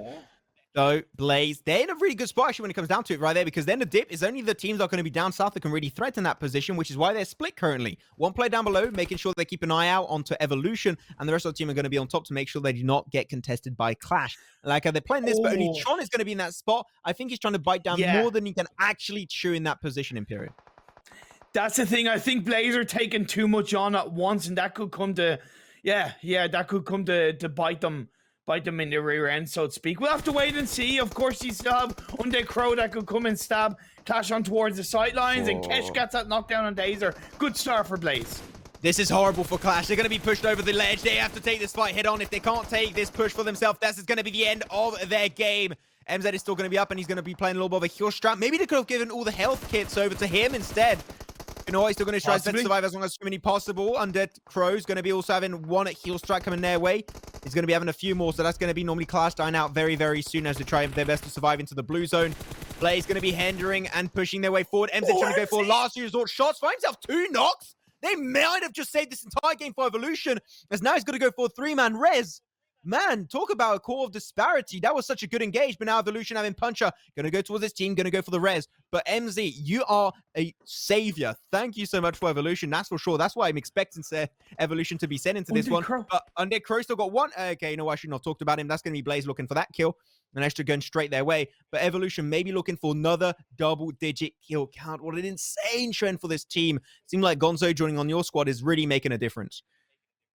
Sam asked me before this game who to be looking out for in this Miramar game. I mentioned Blaze. There's a reason why I mentioned him, but their biggest test, their biggest fight is right now against Evolution.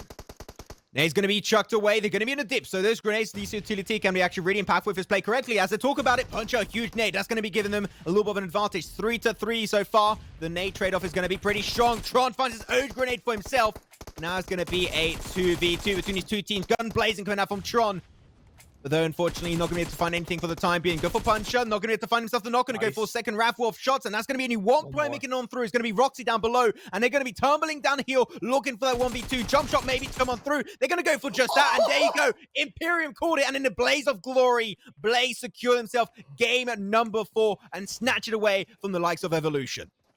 What a way to end the game for Blaze. 16 kills, a jump shot, final blow onto Evolution. Finally, Blaze wake up, they light the fire underneath them, and they come out on top. But Evolution with a good result, Clash with a good result, Footballers with a not so bad result. Sam, it's getting hot at the top.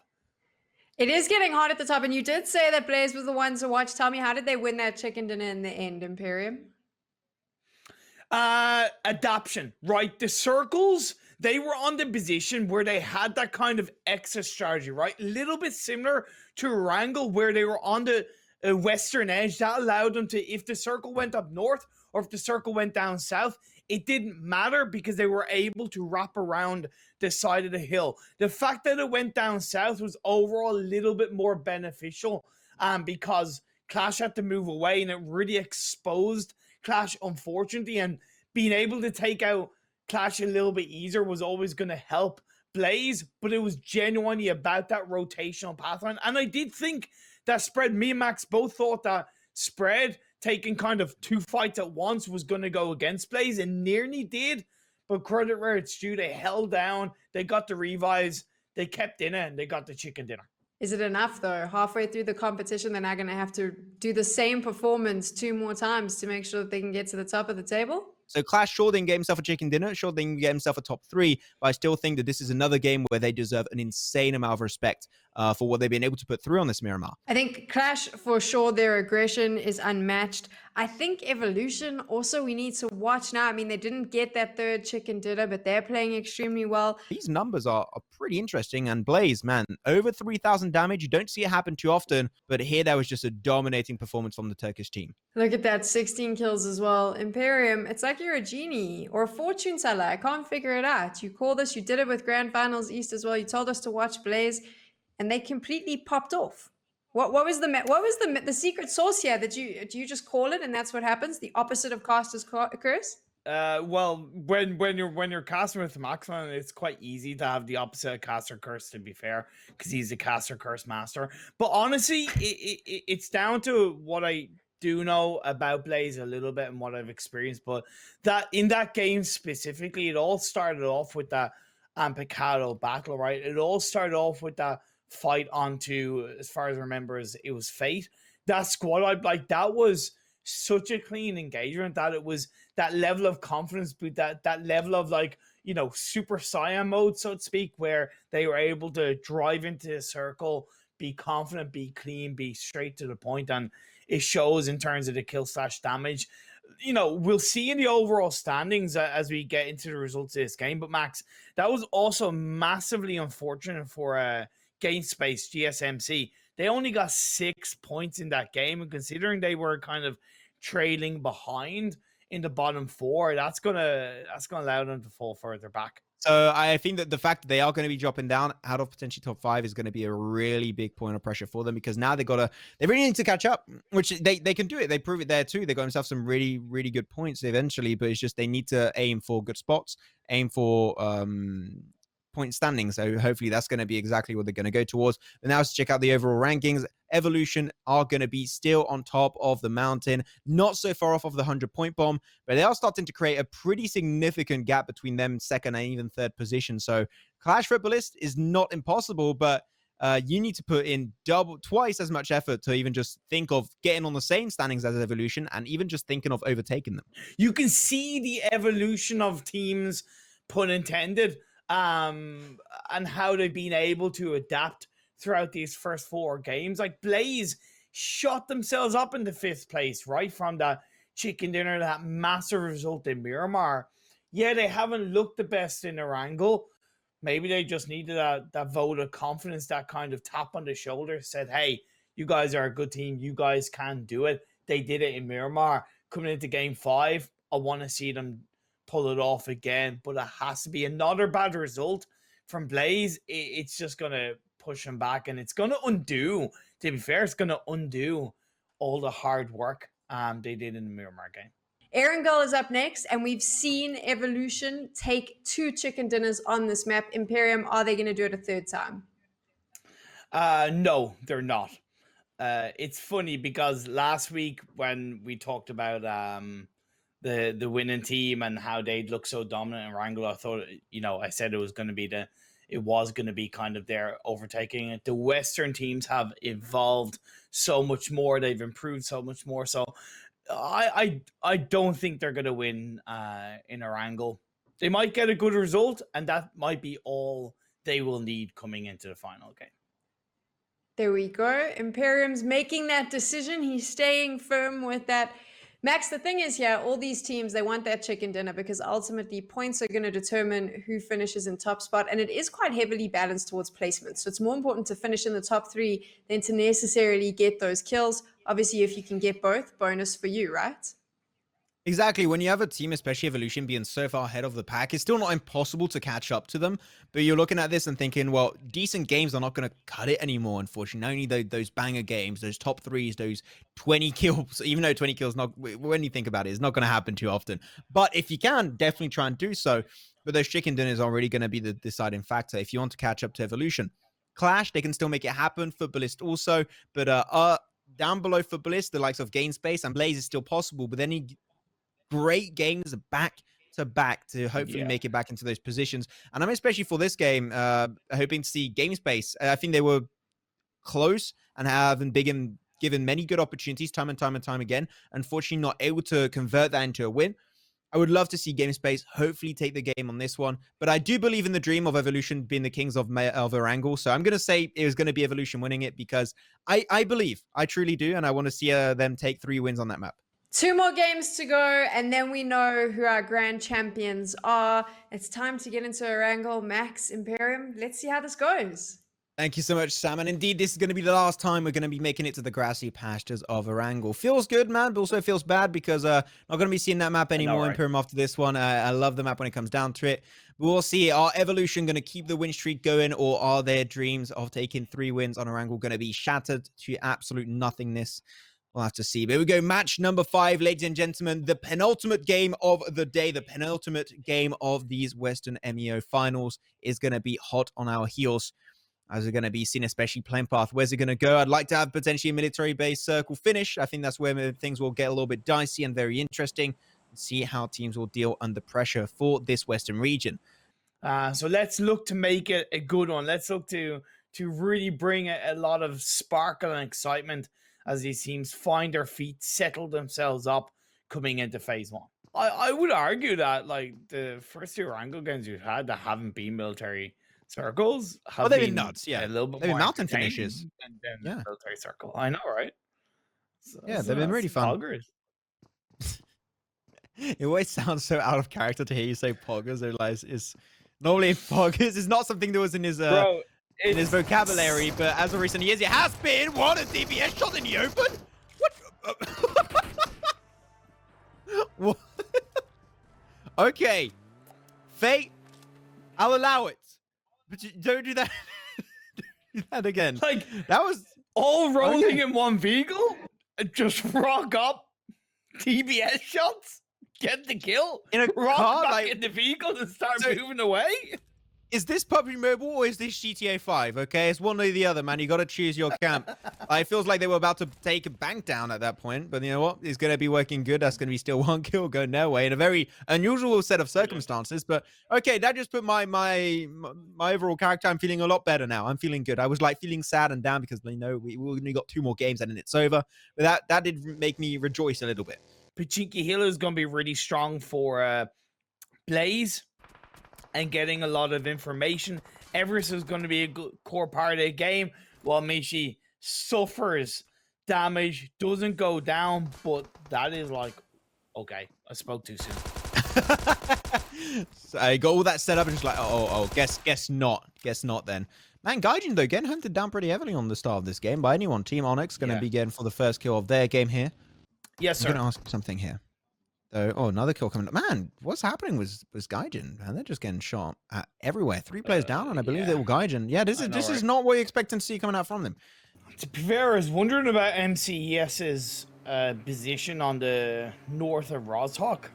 It's worked out for them in this phase 2. I'm not saying they should stay there, but they have a much quicker access point to around a kind of a crossroad of Watertown area, or even the Rozhok Hill if they opted to go towards there. Blaze have been able to catch out Clash and gotten a kill on the Atzer, and now we do see Blaze continuing to keep the pressure on Clash.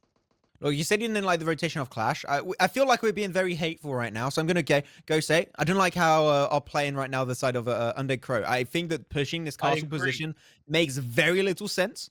I think that here there's so many other options, and especially because they're on the hilltop from that castle position. If you want to go for those kills on Slime 4KT, just extract yourself from the equation, go further back towards the center of the circle, and we'll have to leave that position eventually, seeing how that's going to be on the edge up northeast. I'd say if you want to take that fight, that's fine, but now is not the time. And it seems like they understand the pushing this was going to be a mistake. They get back onto the bikes, move away, which I like that is a good comeback from them. It's now going to be having Team Big popping into this one. Calypso, she's going to find herself 1 good knock. Nice. Looking for a bit more. Team Big, this is actually one of the first times we see them get actually involved in a potentially good fight. So I'm actually enjoying this. They're using this compound and defending it actually really well. Take those shots early. Don't let a team get closer to you. We all know by now, Max and Team Big are playing this by the book. And they even have that player on the off angle, away from those buildings, so they're not committing the whole squad to the compound. And I really like it in phase 3. Phase 4 if it continues in the kind of the compound of Headshot Hills direction, I would argue to put them back together. But for phase 3, they're having that extra pair of eyes away from that compound. Makes it a little bit easier for them for sure. They're now going to be dwindling down in terms of players, 59, and we know there's going to be getting down pretty quick as we enter phase 4 in just the next upcoming minutes. Defy, they got himself a good position, though unfortunately pretty spread. And when you're spread on this spot especially, you're making it very easy target. And as I say that, two of their players go down, Cortez and Barracuda, so, and even another player is going to be knocked away. So there's going to be Partisan left alone, stranded. So this is a spot that's okay to hold on to. But if you're so spread like they were, you're just going to be very easy pickings for all the teams in the surrounding area. So we're going to be having actually some good slopes to play around, and especially the entire western side is going to have a few compounds held by Clash. They're going to be in a really good spot. And I believe also you have Team Onyx just holding the other compound over to the western side, though SNP going to be going for a fight of their own. That's going to be a good initiation. Gonzo, IGL, for the side of Evolution, going to be taken on down. If Mermaid can allow himself to take that kill, that could be huge, but still, got to keep in mind, Gonzo, despite being knocked away, can still feed some information over to the rest of their team. But as I say that, I jinx it for him, apparently. I'm so sorry, homie, but that's going to be the end of him. It's life. They're going to be down to one player. One knocked away also. Evolution. Not going to have fun whatsoever. Now back on over to the eastern edge. Going to have Undead Crows set it. Not the best fight to go for earlier towards Ruins. They left it, and now they are having a way better chance of getting themselves a good position. But there's a lot of teams right in front of them. And their position on the spot, especially where teams north and especially right on the west are going to have very easy angles on them. So they're going to need a lot of utility to just make it a semi-decent spot. They wrapped around Blaze. They wrapped around the Blaze. Great adaptability by Undead Crow off the back of phase 4 shifting away from them. And hopefully they will be rewarded with a couple of kills. Still have that last player standing from the side of Defy. Trying to hunker down. And one thing that I wonder about Evolution is why they took so long to rotate and disengage away from the north of the river. Of course, only they know that, as they've lost a player, but they still have 3 players strong in the blue zone of phase 4. Rainbow trying to be the one-man army onto this one at least. This is SNP. Sniper going to be checking a bit of utility left, right, and center. Oh, he dodges it. Really good dodge coming out from aim. He's going to be able to make sure he doesn't get hit by that utility. Second grenade might be the one. You got to kick those perfectly. He's going to go for the first aid. Oh, and unfortunately not going to make it in just yet. It seems like Sniper will still be good to hold on to it, though. Evolution still up to 2 kills. Maybe looking for a bunch more. Marco going to be knocked away. Good off angle by the backside, by the way.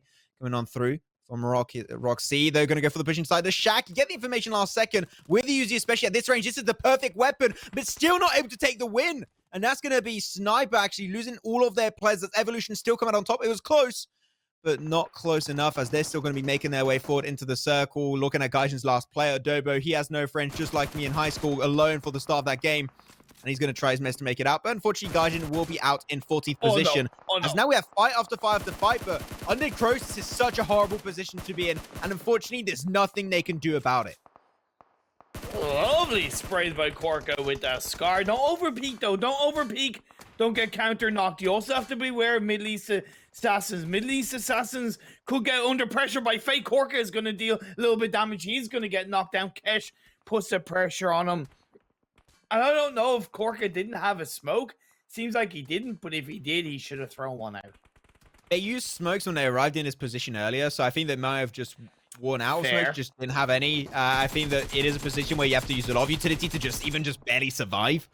And they tried. Unfortunately, it is a very hard entry point when you're surrounded by teams. And unfortunately, there were 3 teams. So it's definitely not making matters easy for them. Evolution also going to be taking the L in this one. So it seems like the three win dream has been down the drain, unfortunately. So I'm a little bit sad about that one, but that's okay. Other teams will be taking the win eventually.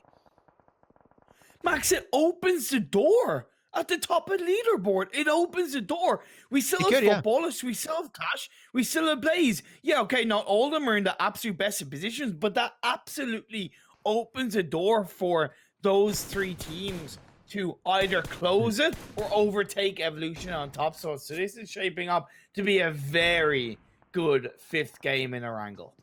I think then you got like 3 or 4 points total this game with the extra default point you get by down now in 13th. So it's still few point income that might make the difference later on, but it's definitely going to be opening this opportunity for all the teams to win the top 5 before this game, and hopefully in the games to come after this one. Evil Boy gonna have to go underneath the truck. Undead Crow also going to take the L. We were expecting that to happen eventually. That's going to be 12th position for the Crows. now, especially all the teams that had these compounds over to the west. He said they were so valuable, so strong. But now they're going to move away from these spots. Come on. Hey, Cody. You can make it happen. Hit it. Come Hit on. it. They're so close. How does he know, man? This guy got X-ray eyes or something. I feel like he's an X-Men. No, he got a hit point. He got a hit point early on, and he's trying to go for the same shot, but it didn't work out, unfortunately. However, I believe Slime are down to just one, as Clash are going to have to find a way in. The blue zone is seeing it. There's multiple teams coming around, as Middle East Assassins are going to deal with fate. This is absolutely easy, Max. Yeah, everyone's going to be full sending it into the circle this time around. Clash going to have a lot on their toes to play around, but you know what? They're still not going to be able to get too much done. MZ, how do you survive that one? He's only got himself 1 HP. He's going to get that medkit back to 100. He's going to be all said and done, though. Defeat. Man, this is absolutely hell. Everything's happening. The circle went back over to the western edge. Actually, to the east, I say. Blaze going to be eliminated eventually. Clash behind those cars. Going to get picked up one by one, and Defeaters ready to absolute rain hell upon this team of Clash and maybe make sure they cannot take away the #1 position despite having Evolution die so early on. This is going to be MZ alone with those cars currently about to explode, especially that buggy. MZ all got hit once by one of those bullets. They are raining bullets upon Clash. Fate are looking pretty good in this game. Still up as a full squad. Have 4 kills so far in this game. MCES as well picking things up. And Defeaters continuing to be aware. Continuing to look to take control of this game. Is Slime 4KT. That's a great nade by Nacho. That's some really far away too, actually. Really clean stuff. They're going to be going for the push up top because they understand that this is not going to be valuable for them to keep the pressure down onto Clash. Got a bunch of knocks. That's awesome. But position in this spot especially is going to be a lot more important. So they need to go for the engage eventually. Defeaters still up to 4 players. Going to go for the full-on engagement of Fate, securing kill after kill. Nice, baby boy. But Nacho still up and alive, just like MZ, surviving on about 5 HP. That is absolutely nuts when you think about it. Game Space also going to be taking the L. They are slowly going to be falling out of relevancy in this top 5. The nade's going to be traded away. Good stuff from Leif, making sure the Defeaters can't go for the easiest push of their life. It's still going to be heavily contested, but Imperium said it. This is going to be opening a good opportunity for the likes of Footballists, and they are slowly getting involved into the northern edge. Oh, Clash are going to suffer at the hands of the blue zone and the teams that are already there. Shots are being fired up by Chrono. Get another knockdown. We see Fate and Middle Eastern Assassins coexisting on the eastern side of the circle while Team Onyx are taken down. 6 teams left, 16 players, and down goes Clash to leave it at 5. We had so many teams just like 1-2 minutes ago. It's very similar to game 3 earlier. Oh wait, game 3, 1, 2. Yeah, in the game number 3, I can count. Don't worry, we're good, guys. But it's really nuts to see that you're going to be having so many teams just dying out so quickly, because this is the breaking point where it just absolute hell is unleashed upon this map of Wrangle, and that's where unfortunately the mayhem ensues. Though still going to have Team Big onto the side, down to 2 players. Calypso did lose her life earlier with also another player, so they're going to be down to 2 Footballists, trying to use their smoke to the best of their potential. But MCS also, they're going to be the unknown, the X part of the equation very hard, as they have also 1 player inside of this bush. They're trying to make it through, but man, the circle, this is a very flat terrain, a little bit of a slope.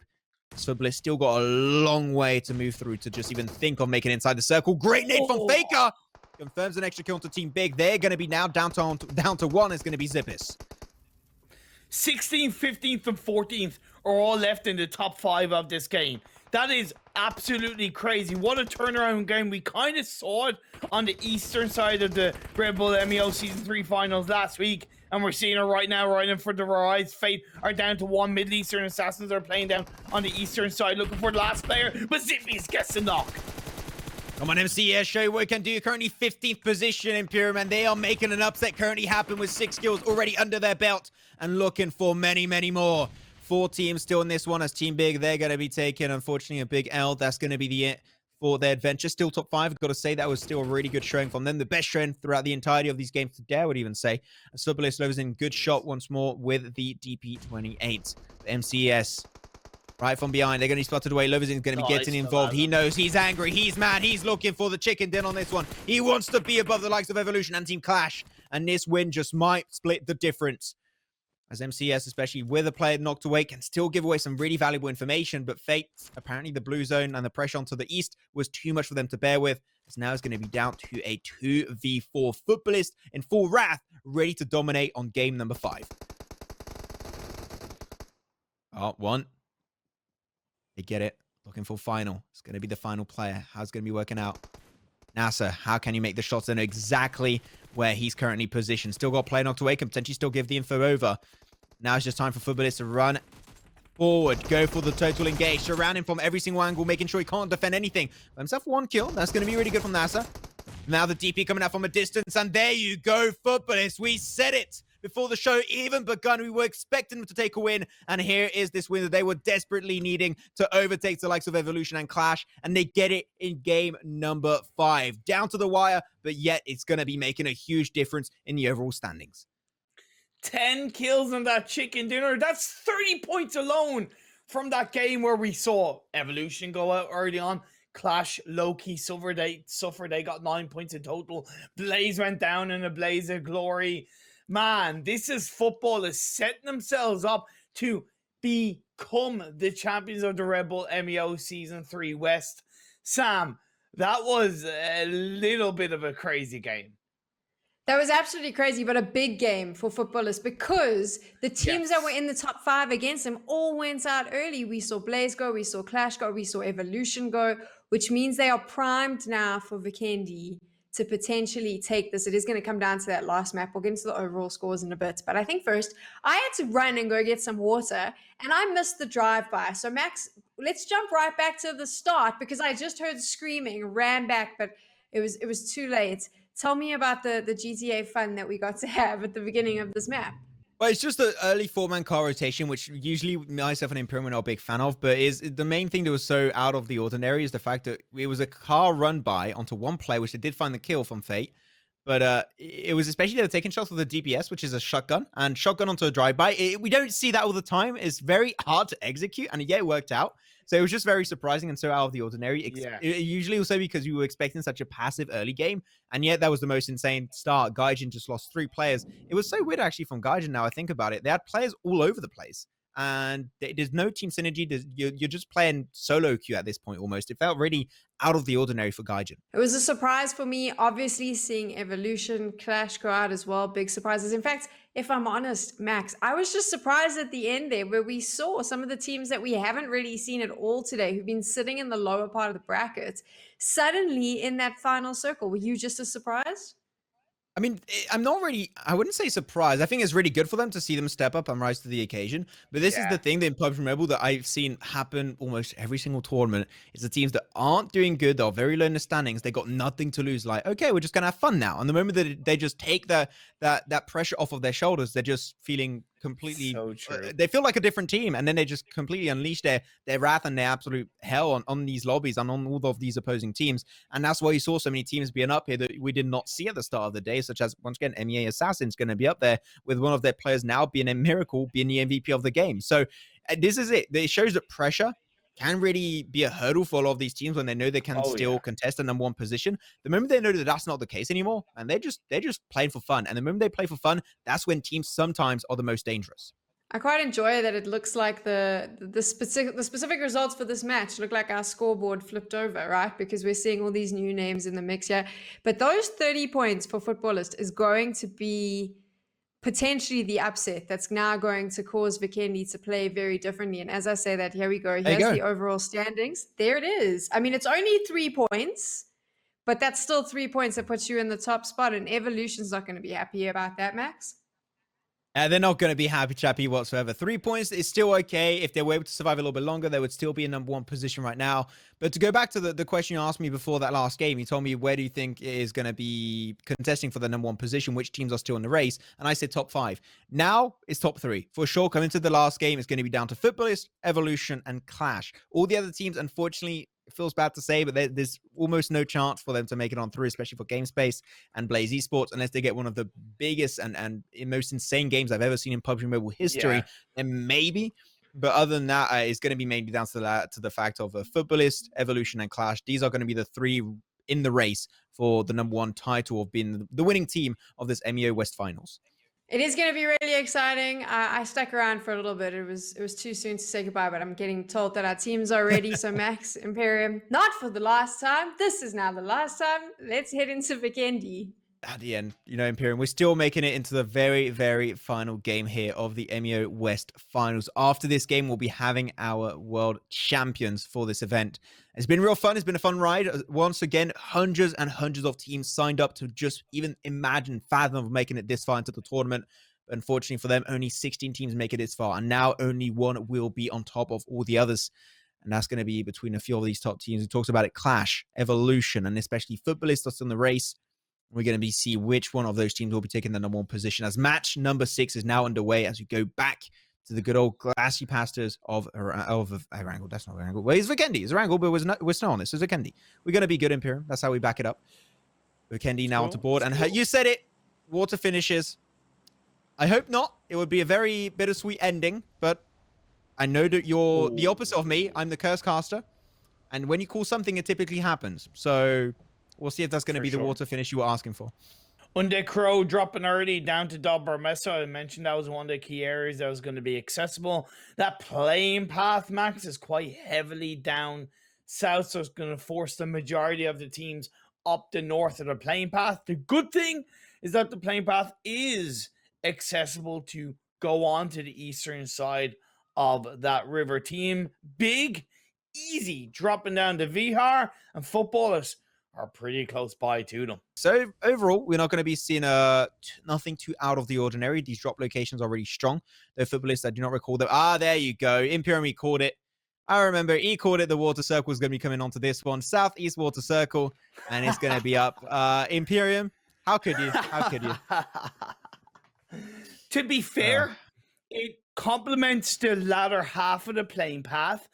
We already see Evolution, GSMC, Fate around that area, so it's not too bad. Just for the likes of Footballists and Undead Crow, it's going to be a tough task rotating into a circle. But the good thing, Max, for these teams is that you think about it. Playing path was quite heavily down south. Rotating into phase 1, you look to rotate to the north of Podvosto, through the bridge, down into the circle. If you execute that on the right timing, boom, you're set for phase 1. At the end, it's going to be a lot of teams onto that coastline. It's going to be pretty tricky. So if you want to get closer to the circle, then go by foot or by car. I think that'll be a lot better option for them. So hopefully teams will be playing around that one, though. Evolution, there you go. Gonzo playing some nice shots with the UMP45, as Imperium likes to call it, the ump, which who calls it the ump? Absolutely no one.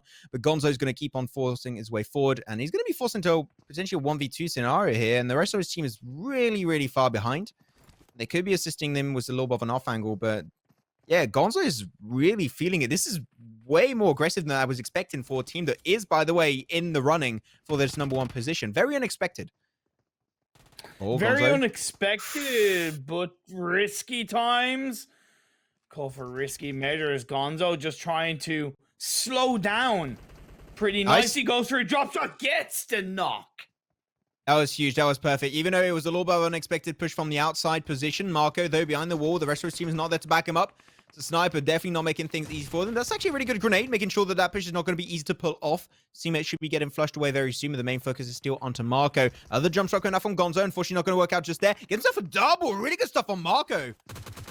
Beautiful. And he's going to go instantly for the 2-kill confirm. Where's the rest of Evolution? I got to say, this was a big misplay on their end of things, as they lose almost everyone, and Sniper will be able to make it back up as a 4-man crew. Evolution just might have thrown here their chance of taking away the number 1 spot.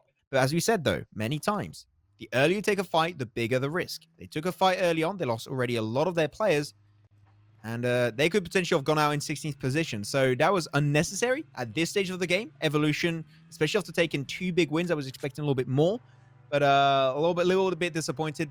And especially, unlike Sandhawk, Snakes aren't going to really go that far onto this map. So Evolution, they're going to need a big play for them to even just think of making it up there. Max Botation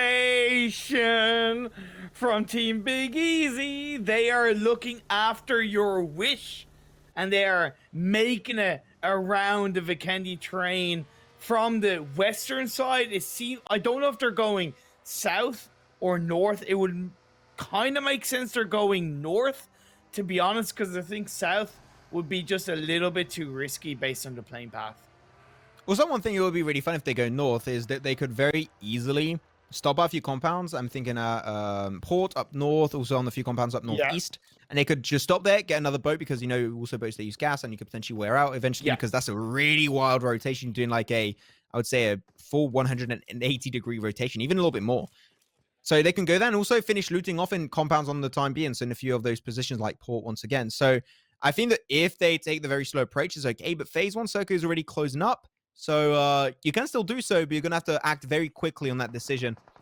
As Fate, they're going to have a fight coming their way right now. It's not going to be looking good. Defeater's currently in that position also. Defeater's losing 1. The rest of the team has yet to follow up. Very similar to Evolution. They're not using their full man advantage. Did you just molly yourself? Oh, no. Yeah. Evil Boy, yeah, what he was Molotov'd that? himself. Oh, just getting 2 kills for free over to Fate. And yeah, we've seen 2 big throws from 2 big teams very early onto this game, man. This is what happens when they don't play the Kendi for like a few months. They just forget how to play it entirely. It's like, how to throw Molotov in compound? I do not know anymore. It's like a kid that just Fate, saw snow for the first time, just like, what is this? What is this? What is it? what is this wizardry? But hey, good start for Fate. 2 kills right off the bat, picking up where they left off in Erangel on the previous game. To remind you, even though the battle for first is between the top 3, hey, there is of course that money involved, that pride. 4th and 5th, they're only 1 point dividing each other, GSMC and Blaze. So there's still a lot to play for down in the middle of the pack. So I'm still gonna be keeping an eye on it. Oh, nice trick. I like that coming out from Pronto. That's typically something you can also add, everyone, but just listen to this broadcast at home. When you are taking a car and you're currently not driving, if you want to switch seats, making it very hard for an opponent to actually hit those bullets.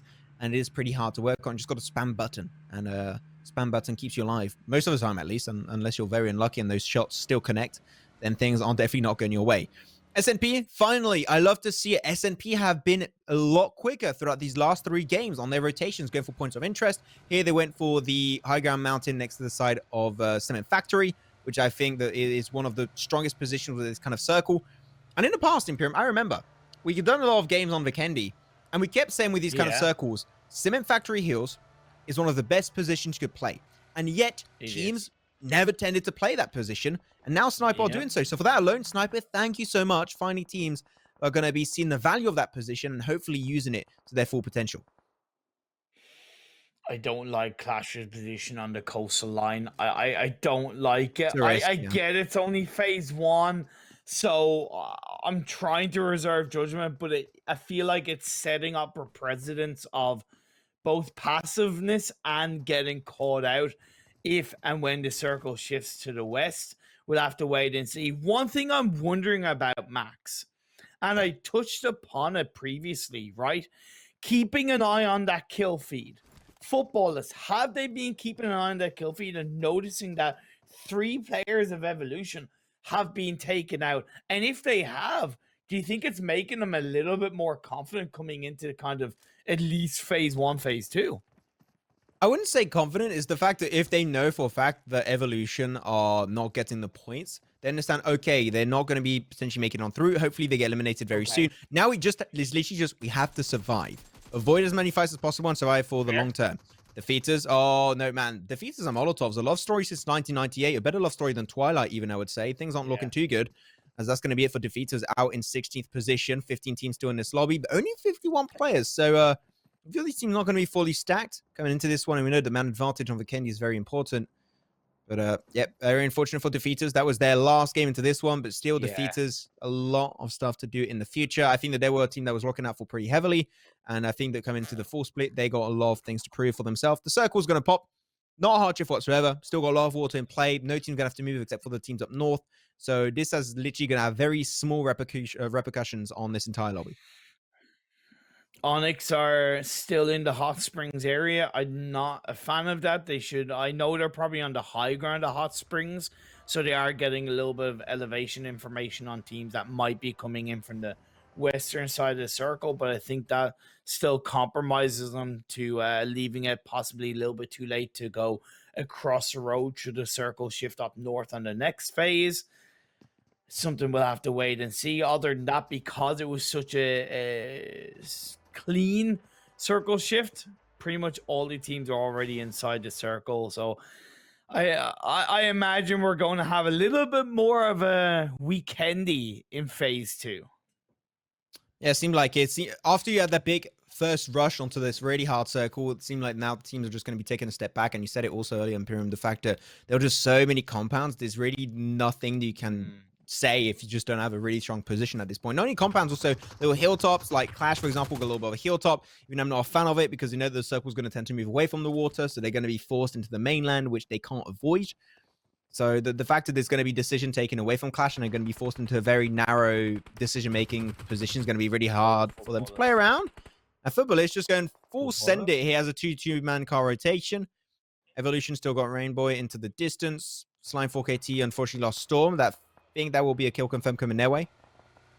But yeah, Footballist, this is a very aggressive one. We have some very unusual rotations coming out from them. But you know what? They find a compound. They're going to go into it. But the thing is, Imperium, they did not know there was no teams here. And if there was a team there and they arrived that one so scarcely without any information, without just a stress in the world, that could have been potentially Footballist going down. So that was a risk. They're lucky it did work out.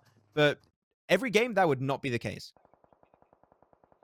To remind you, if you have just tuned in, this is the final game and the overall standings is Footballist coming into this game in first place with 89 points. Evolution in second with 86 and Clash with 78. So it is between the top 3 to be crowned the Red Bull M.E.O Season 3 Western Final champions. Evolution, unfortunately, they lost 3 players early on, so they're down to 1. But Footballers aren't looking too good themselves. Not looking too good indeed, and seem like Blaze, they're going to be running onto this one to get himself a few extra kills. So hopefully Footballers will be able to survive that encounter entirely, as Lutz is just going to be 30s far away. Solke got taken down. He is the IGL, BGW. So he can still give some information and some directions to the rest of their team. But yeah, Footballists dying in the exact same position where the rest of Evolution died earlier, actually. So it seems like this is going to be the death of a lot of these top teams, aiming for this #1 position. And that's going to be an extra kill going away of the way of Blaze. So yeah, this is a big upset after big upset on this Vikendi game that I'm not going to lie, I was not really expecting. Phase 3 pops. And this circle is not going to hurt too much. It's just a lot of water taken out of the equation. But one team that I'm liking is GSMC. You got himself a strong compound and snipers too. I think these are the 2 teams that could be having a really good running in this final game. Of course, they're losing information on the teams that are on the other side of the Cement Factory Mountain. But other than that, I agree with you.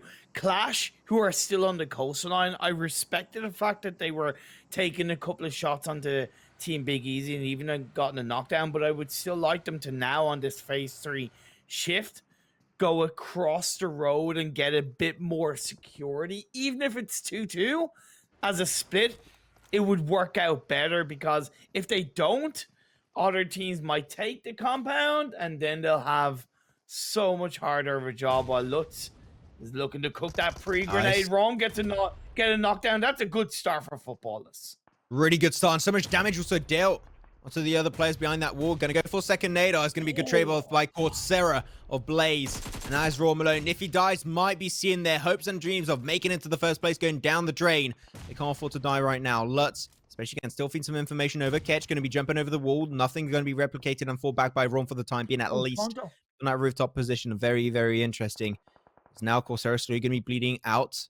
Will they be able to get the Resdo on the side of Blaze? Not too sure. But this is position 2 where you talked about it earlier in the break, Imperium. We might be seeing some third parties happening on this kind of fight. Lutz going to be taken down and confirmed by the kill on that nade. Rom's going to be now left stranded solo. Will it be enough to take down the likes of Blaze? That nade is too close for comfort.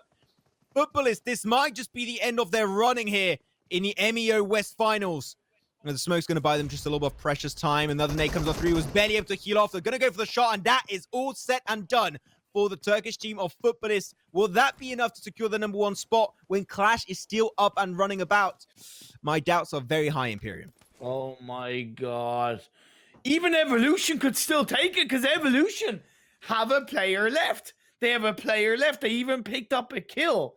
And I think Footballers picked up a kill as well. I'm not sure. So that might be cancelled out. But either way, Footballers have burnt their bridge to take the first place. They've left the destiny of their result in the hands of both Evolution and Clash. So it's down to realistically two teams in the final game of the day, in the final game of the Red Bull M.E.O final season 3. Yeah, it's all going to be down to clashes. Not forget, before this one, they had 78 points and Fabulous had 89. Quick math, that's 11-point difference. If they can get himself a half-decent game at the end of the day, they might be able to put himself in the position to snatch away that win, especially after winning their French PMCO. They are running on an all-time high, and they are finding success after success after success. This would be one good way to close this chapter for the spring season, at least. Circle about to pop should be taking a lot of water out of the equation. They should be going up northwest. It's going to be actually still quite a bit of water into play here. Now Sniper going to have to think that this is maybe not a good position to hold on to for the long term. They need to start aiming towards a compound of Fate. Looking for a kill, confirming that 4th kill actually of this Vikendi game. We didn't see teams really move that much between the last phase and this phase as well. Something that I noticed, Clash kept on the coastline. They're now going to have to move into the circle. Onyx stayed on the northern tip of Hot Springs, but luckily they're still inside the circle. Gaijin, last player up, staying prone down in the open grass, knowing that Fade is across the road, looking for him, hunting down. Let's just hope that Gaijin can stay ghostly down in the grass side and stay alive for as long as possible. I have an impression of deja vu with Gaijin always being down to one player, just like last game. So seem like those are a few things that they are hoping to fix coming into the full season and the future events they're going to be getting involved with. But we'll see a lot more of Gaijin for sure. These guys have been present into the Western competitive scene for quite a while now. And I'm sure that no matter what happens, we'll still see them come in strong through future events. Those teams have been also onto the move. We're going to be having on forward. Especially respect Miracle and the boys still pushing their way forward, but as we saw into the kill feed, Footballist and Defeaters both down. Evolution still down to 1, but where is he currently? You didn't have time to really see him. Where is he positioned? Is it going to be an easy shift? Because if he was outside in the blue, he's going to have to take a fight for himself, and up against so many teams that are still pretty close to 2 or 3-man armies, that is going to be very hard on the likes of Rainbow. As far as I know, he's still in the circle. So the rainbow is still shining for him. That pot of gold is firmly at the end of that rainbow still for him. But as you said, the further we get into the game, the higher the chance that teams are going to be around him if the circle should shift. That's it. His blanket is going to be taken away somewhat as Middle Eastern Assassins reposition quite nicely as we head into phase 5. And the execution of that rotation too was really clean. No, they scouted. Boom, knew it was free. Instant rotation as a full team, making sure that if there was a team they didn't scout, boom, you could have gone instantly into the breach. All good over there. Circle shift back up northeast. This is going to get pretty damn interesting. But Clash Imperium as a 4-man crew still looking set. If they cross the road now, get control of that compound that's right on the west, they could be set up for success. But the thing is, we know that compound is free. They, unfortunately, do not. 3-1 split. 3 in the compound, 1 still on the coastline where they are currently occupied.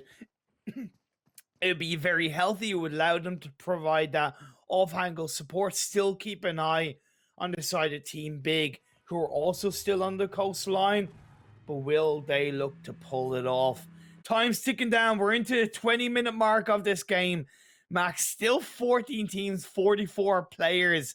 Fortunately for the teams down on towards the south side or Hot Springs and Cantor area, they will have to try and find a space inside the circle. Undead Crow have been able to breach onto the southwest edge of this phase 5.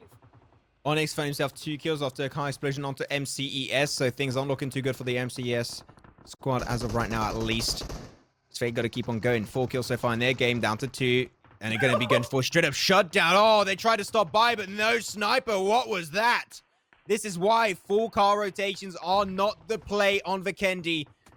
And Lath is still able to survive. Oh, okay, apparently I jinxed it for him. Feels bad, man, but that's going to be the end of their adventure. 12 teams now still up and remaining as Fate get eliminated in 13th. But man, Sniper, that was the opposite of what you expect. Normally it's the scout going solo forward, and the rest of the team waiting behind. Not 3 players going forward and 1 scout behind. A little bit of an upsell on that one. Because now the other breach going to be happening is going to be Defy. They're going to be pushed upon very heavily by Undead Crow. Going to be playing behind those walls. Utility would be key if they can take it, but unfortunately with those shots, they're just not able to make it really happen. But a third party from the southeast could be key to take down the likes of Defy, as they're going to be going for the push eventually.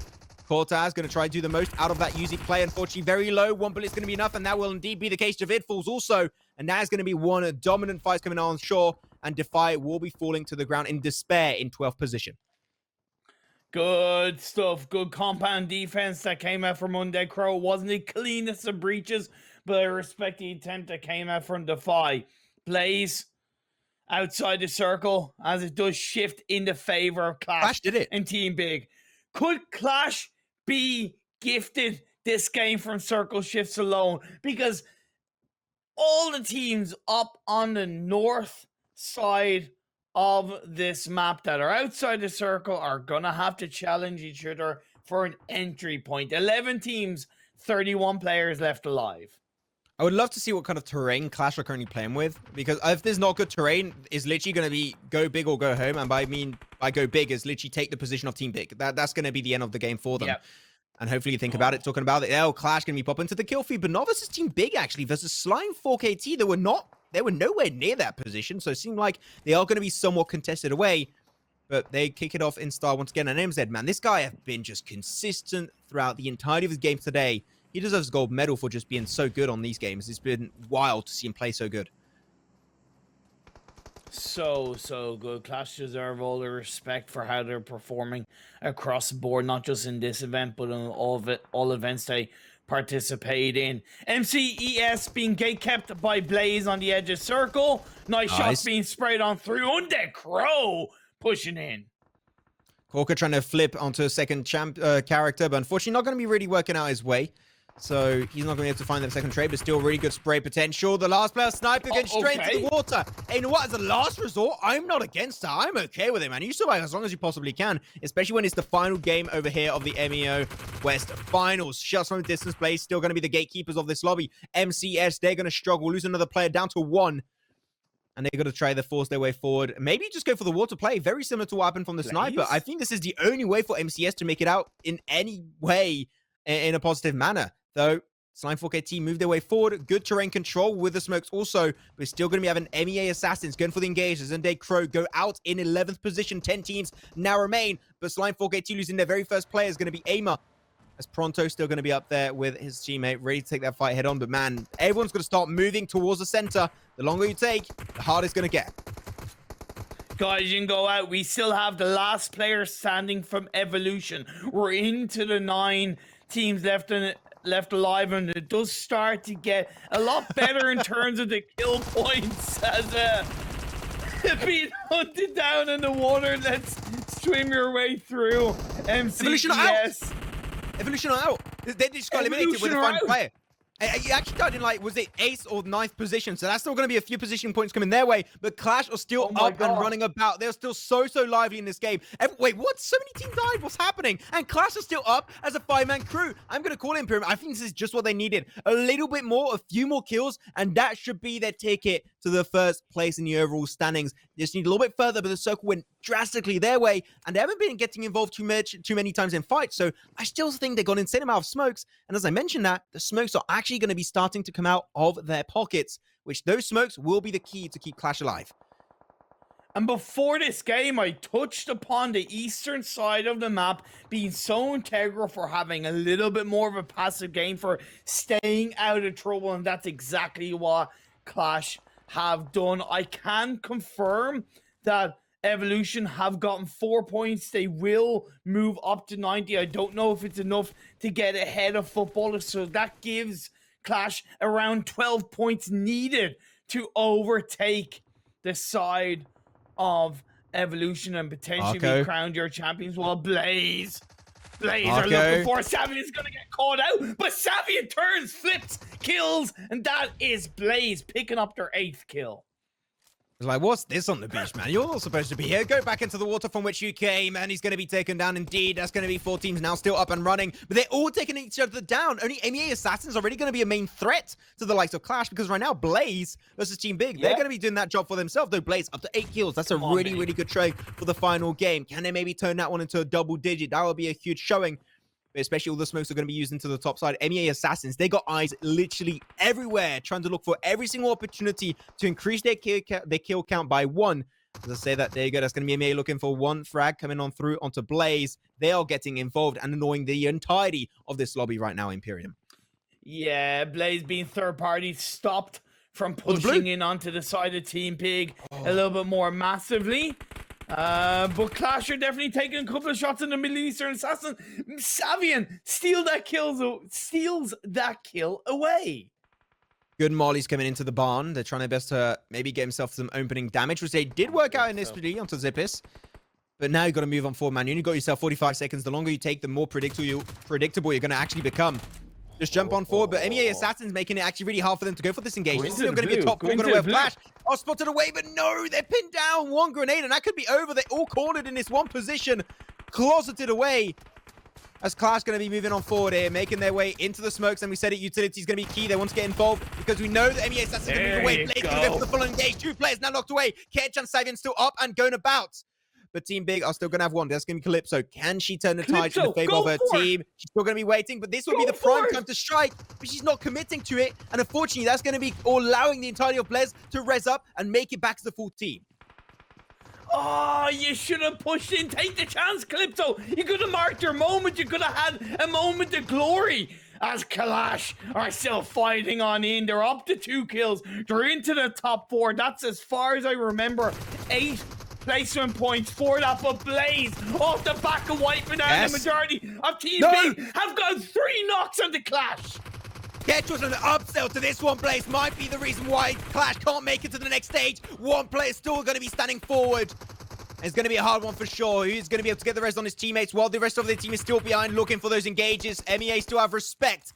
Up and available, ready to go. 13 kills for Blaze. What an insane showing as they cross over the road. And he knows exactly that they're coming forward. He's going to have that surprise factor in the bush. Maybe thinking he's going to be going for the rest, but he's like, no, he's not here. They're going to go for the flashes, pick them up one by one. Team Big eliminated. All this game is going to be now top 3. And indeed, Imperium, he was not spotted away. They're walking right next to him. They're literally neighbors. If he can get himself a kill or 2 to surprise them, it would be insane. He's got to stay calm. Wait for maybe M.E.O Assassin to go down to get second position. He gets spotted away, and that's it. Clash get taken out in 3rd position. And now to finish off the game, it's going to be a 1v4. They take them down, and Blaze secure themselves game number 6 of these finals. By the end, man, we know it. Clash, that's exactly the amount of points they needed.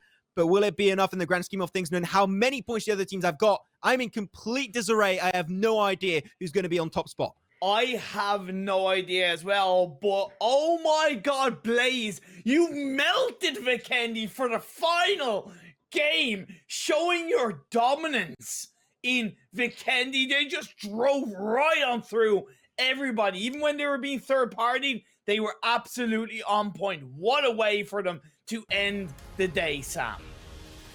Incredible performance from Blaze.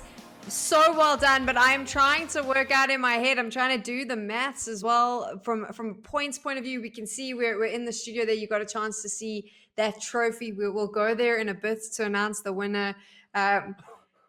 There's maths that we can do the maths, or we can talk about that game, because I said that it was going to come down to this map before I left.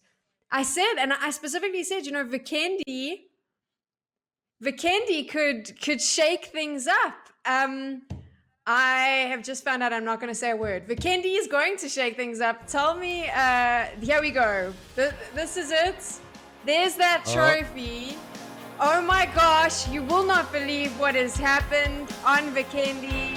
That is the trophy that our team is going to take home in that virtual studio. Max Imperium. Just an insane moment right there. Okay. It's an insane moment to see the trophy. We're going to announce the winner in a bit. We happened to mention that we had those 3 teams and one of them could take it. Not one of them was able to perform to the level they needed to, Imperium. And the question is now, is there a chance that another team has been able to push them out of the top spot?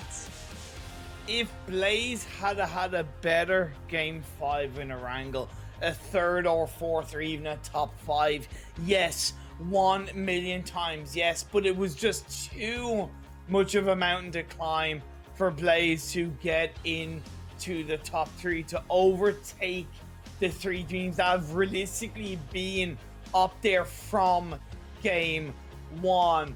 Footballers threw it away on poor rotations. Evolution threw it away by being separated at the start of the game and losing 3 players right off the bat. And Clash, it wasn't the cleanest of games. It was a very passive game. But the thing is it enough? Have they done enough to be crowned the Red Bull M.E.O champions? It is incredible that it's come down to this, the final game, the final moment, Sam and Max. Well, this is the thing. I was expecting something big. Those three teams that we said could not be beaten, they dropped out, and there is a very good chance now that it's going to come down to chance. We've been trying to do the maths in our head, but if I'm not mistaken, there were some teams that if they popped off they'd have to, I think Max, you said it best, they would have to perform one of the biggest games of all time, and we're gonna wait to go to the studio. Here we go. This is it. We get to announce the Red Bull M.E.O Season 3 champions. And it is the biggest upset of the day. The final chicken dinner. They got the points. The 3 top teams were not able to compete. They were sitting in 5th place. Blaze Esports takes it. You can't see his face. He's on the screen right now. For me, Imperium is shocked. I was surprised when I saw it, but they did it. They got exactly what Max said they had to do. The giant chicken dinner at the end, that's 20 points. And then they just made sure that they killed every player they saw, Max. They just cleared the entire slate clean. Those last few fights that they had versus MEA Assassins, Team Big, Clash, those wipeouts, without those, that was it.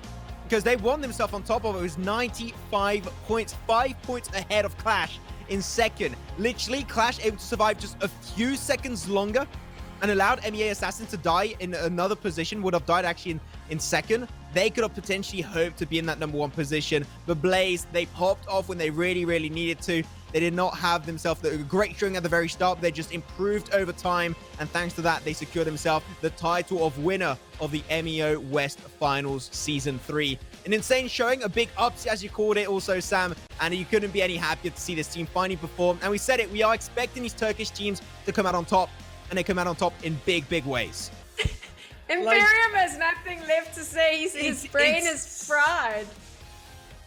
But also for Blaze, right, when you look at this team, right, over the last year, they've been growing, they've been evolving, they've also been overshadowed by footballers, they've been overshadowed by digital athletics, but now they can stand tall in 2021. They can scream, they can shout with pride that they overtook giants across these 6 games. They can say that they dominated this lobby. At the end of the day, it wasn't like 100 points ahead, but in that final game, 16 kills in that chicken dinner, multiple fights, squad wipes, gatekeeps. They took the reins and they have been the team that won. So in my eyes, I'm incredibly proud of them. I think Imperium has said all we can say, but watch out for Blaze, because after that performance and the way they were able to just get it all right in that last map, I think they're going to be a force to be reckoned with, and no doubt we will be seeing them in Season 4. You've been watching the Red Bull M.E.O Season 3. This is the end of Season 3. But be sure that the regional qualifiers for Season 4 will begin shortly, and hopefully Max, Imperium, myself, and all the production staff will be able to bring you even more action in the World Finals of Season 4, and hopefully we get to do it all together in a LAN environment. Thank you so much for watching. Well done, Blaze, and we'll see you soon.